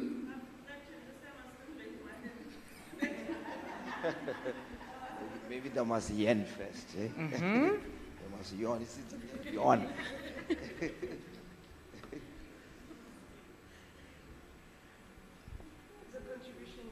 Okay. Thank you. No, I just want to commend the work that's being done by the social workers. And I'm actually standing here in envy because I know how many children in various communities, even in Soweto where we are, can benefit from the work that you're doing. And thank you for highlighting Begasdal because we are doing a project now, Yabokuku. Bokuku meaning the elderly, with an organization in Begasdal. So, and we are finding out that Begasdal is far more marginalized than a lot of other townships. So that brings me to the question, I am going to the play therapy with toys. Okay.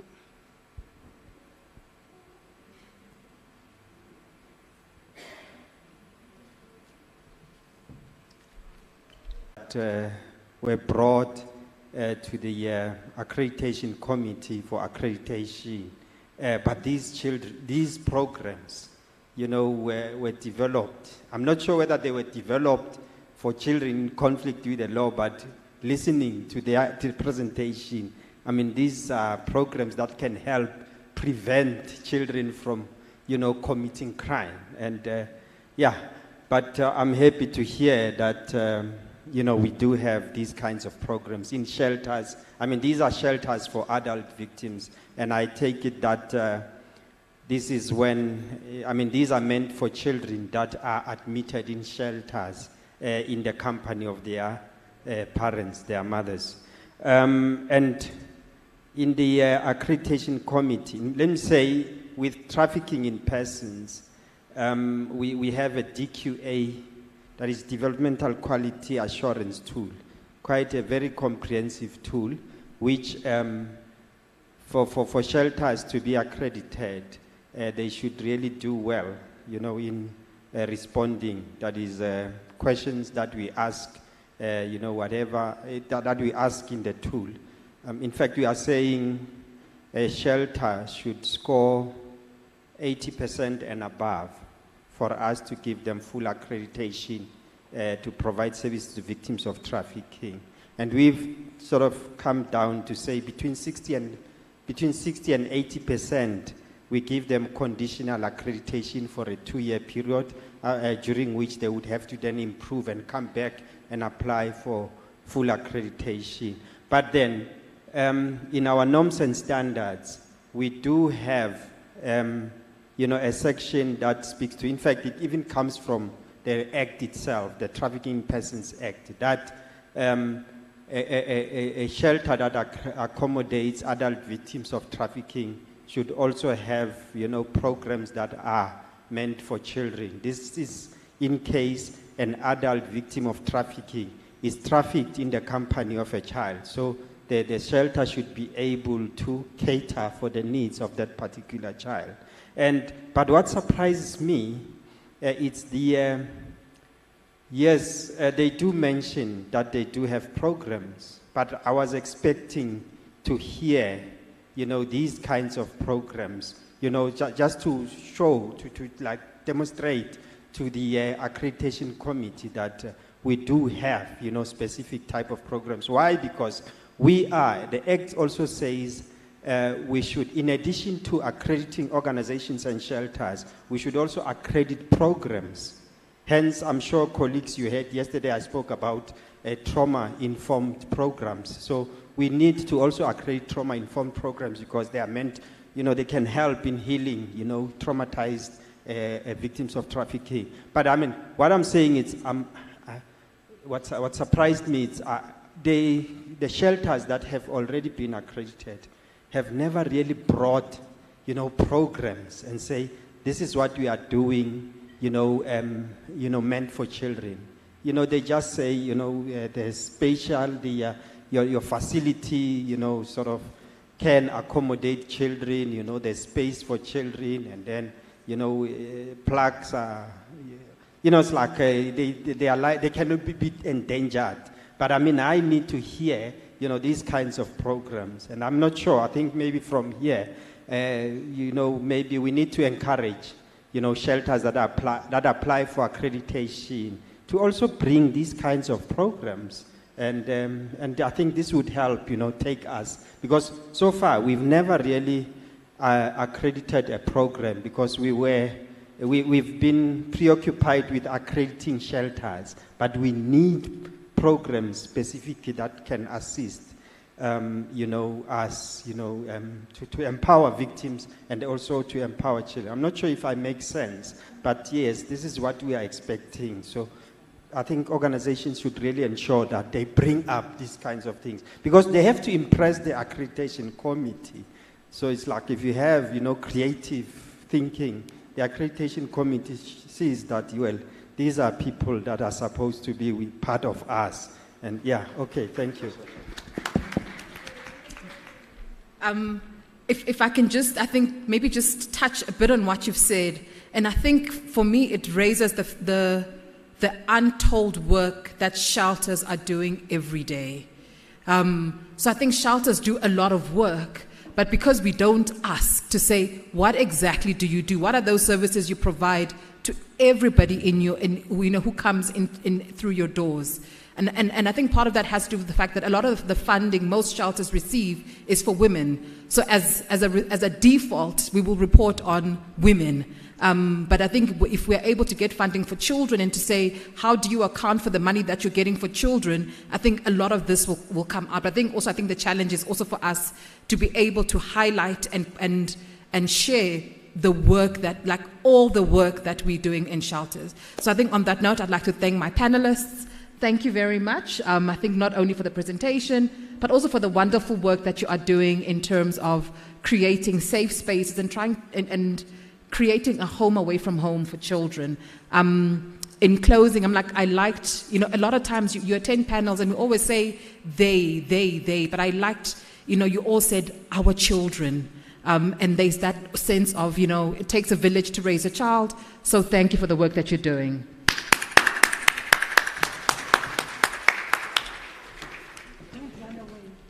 Thank you, colleagues. Before you leave the stage, there are token of appreciation for you.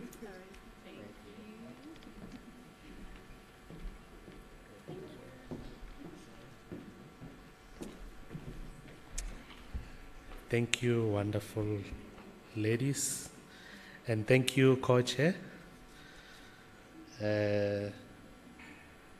I'm going to call on stage without any waste of time Miss Sima and Miss Khoki Itumeleng, the two colleagues, to come and quickly do the wrap-up and highlights of the resolutions.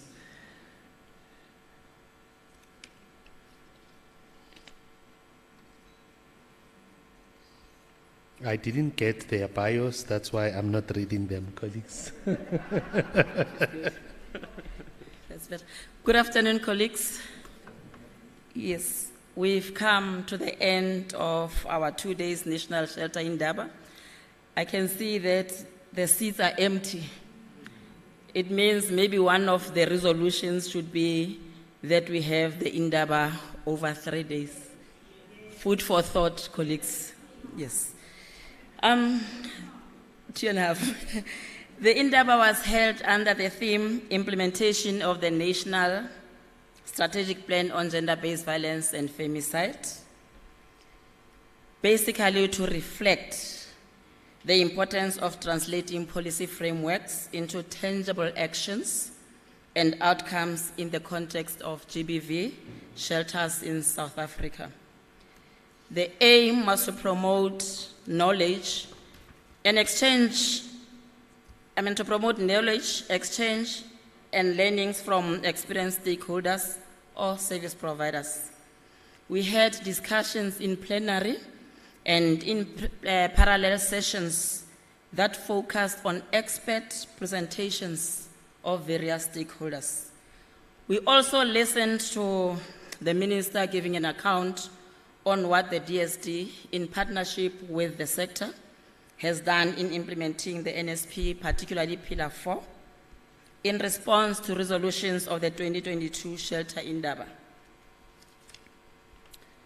Having said that, colleagues, key Indaba resolutions for the 2023 National Indaba will be highlighted by my colleague, Ms. Sima.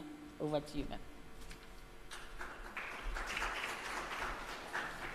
Thank you so much.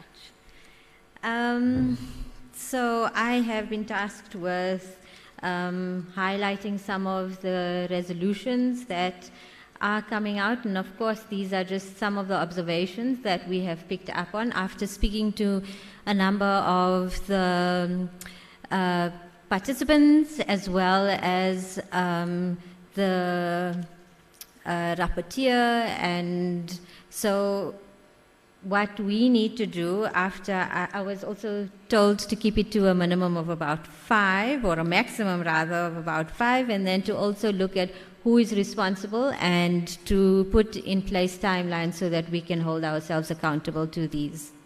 So the first one was to strengthen collaboration with key stakeholders within government departments, so not only just DSD, but also the Department of Health, the Department of Education, Justice, as well as the private sector, to avail resources and also to look at local businesses to mobilize resources as well. And then to re-look at shelter policies with a view to making it victim-centered and survivor-focused. So for instance, looking at issues around sheltering of families. So a lot of the discussions showed challenges with regards to sheltering of boy children over the age of 12 and where that leaves survivors. And then to also look at sheltering for members of the LGBTIQIA+ community. And then also to look at the shelter policies with regards to standardization of the funding model so that we ensure that there's equal access for all.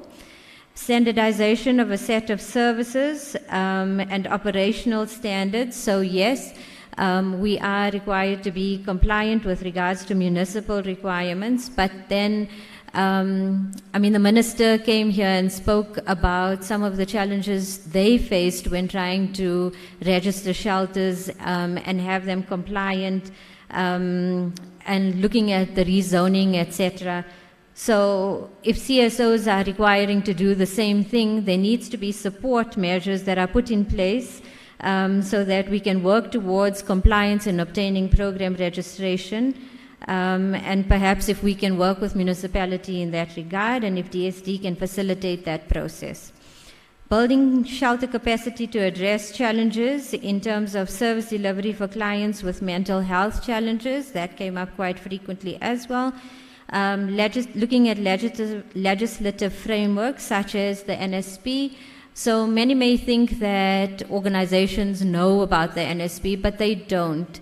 It came across in one of the breakaway sessions, and it would be good to be able to just ensure that there's a number of training sessions that are rolled out so that people are familiar with the NSB and are able to report accordingly.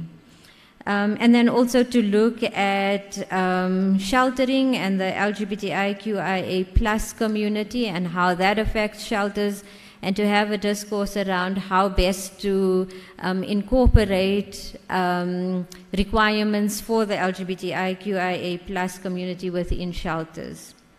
And then to prioritize special needs housing policy and workshopping that for the sector.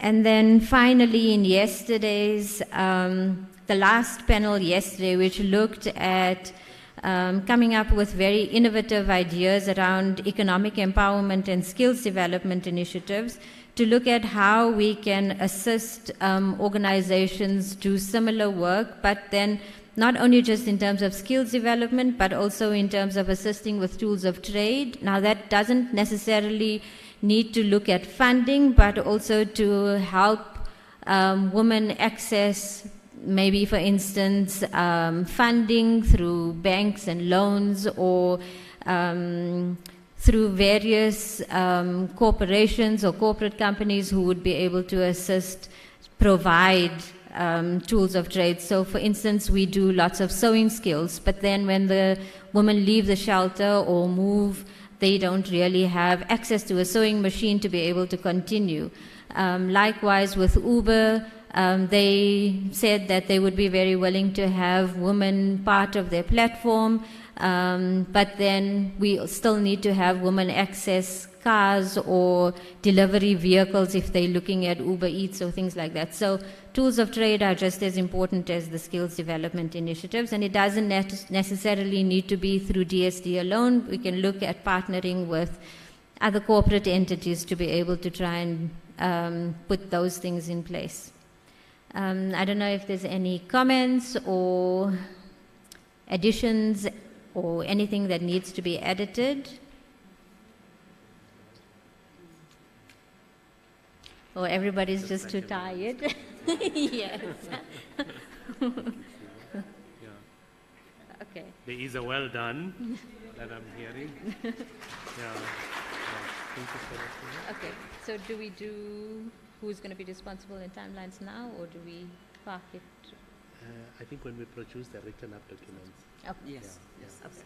Yeah, we will do the who's responsible and timelines when we do the write-up documents, because now we might miss other critical stakeholders. Yeah. Thank you so much, colleagues. Much appreciated. Great. Another round of applause.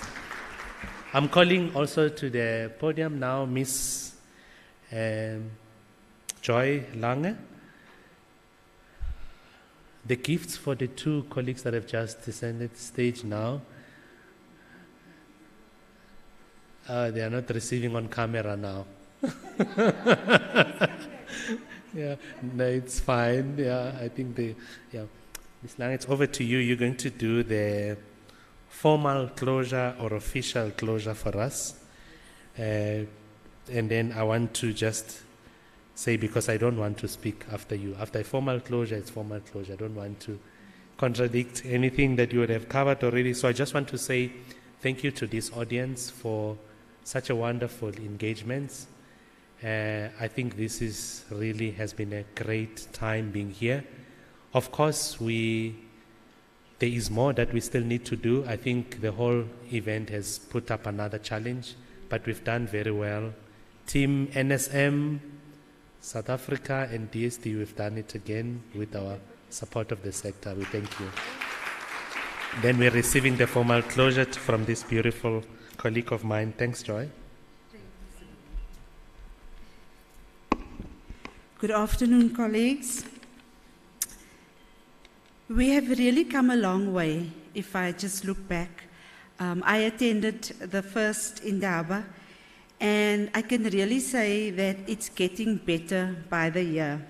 And having said that, as Sibu has pointed out, we really need to thank ourselves, and I think we need to give ourselves a round of applause.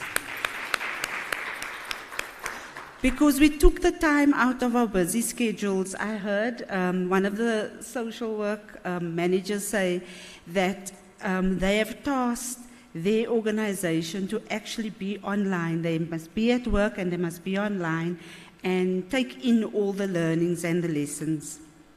So thank you for taking the time out. And if you, as Sibu has also said, I mean, the organization of this event, we just cannot say thank you enough to the DSD team that did such a sterling job, as well as the NSN team. And as I said earlier, it's just getting better by the day. And I've also witnessed, and I'm sure we've also seen the robust engagements that have taken place. And we are taking the issues forward, and the sector is getting better. We can see the change and the partnerships that is forging and the learnings that are taking place. So before I end off, I really want to call upon Dr. Dango before we head out to our various destinations, because she has a few words.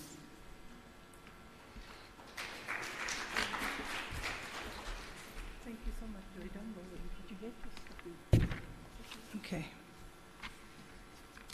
So I'll be brief because I think we're all tired at this time of day. But I'd like to just convey on behalf of the National Shelter Movement a very personal thank you to the whole DSD team, Mr. Malope, our Chief Director, Caesar, Jorge Itumeleng, Griselda Kutsia,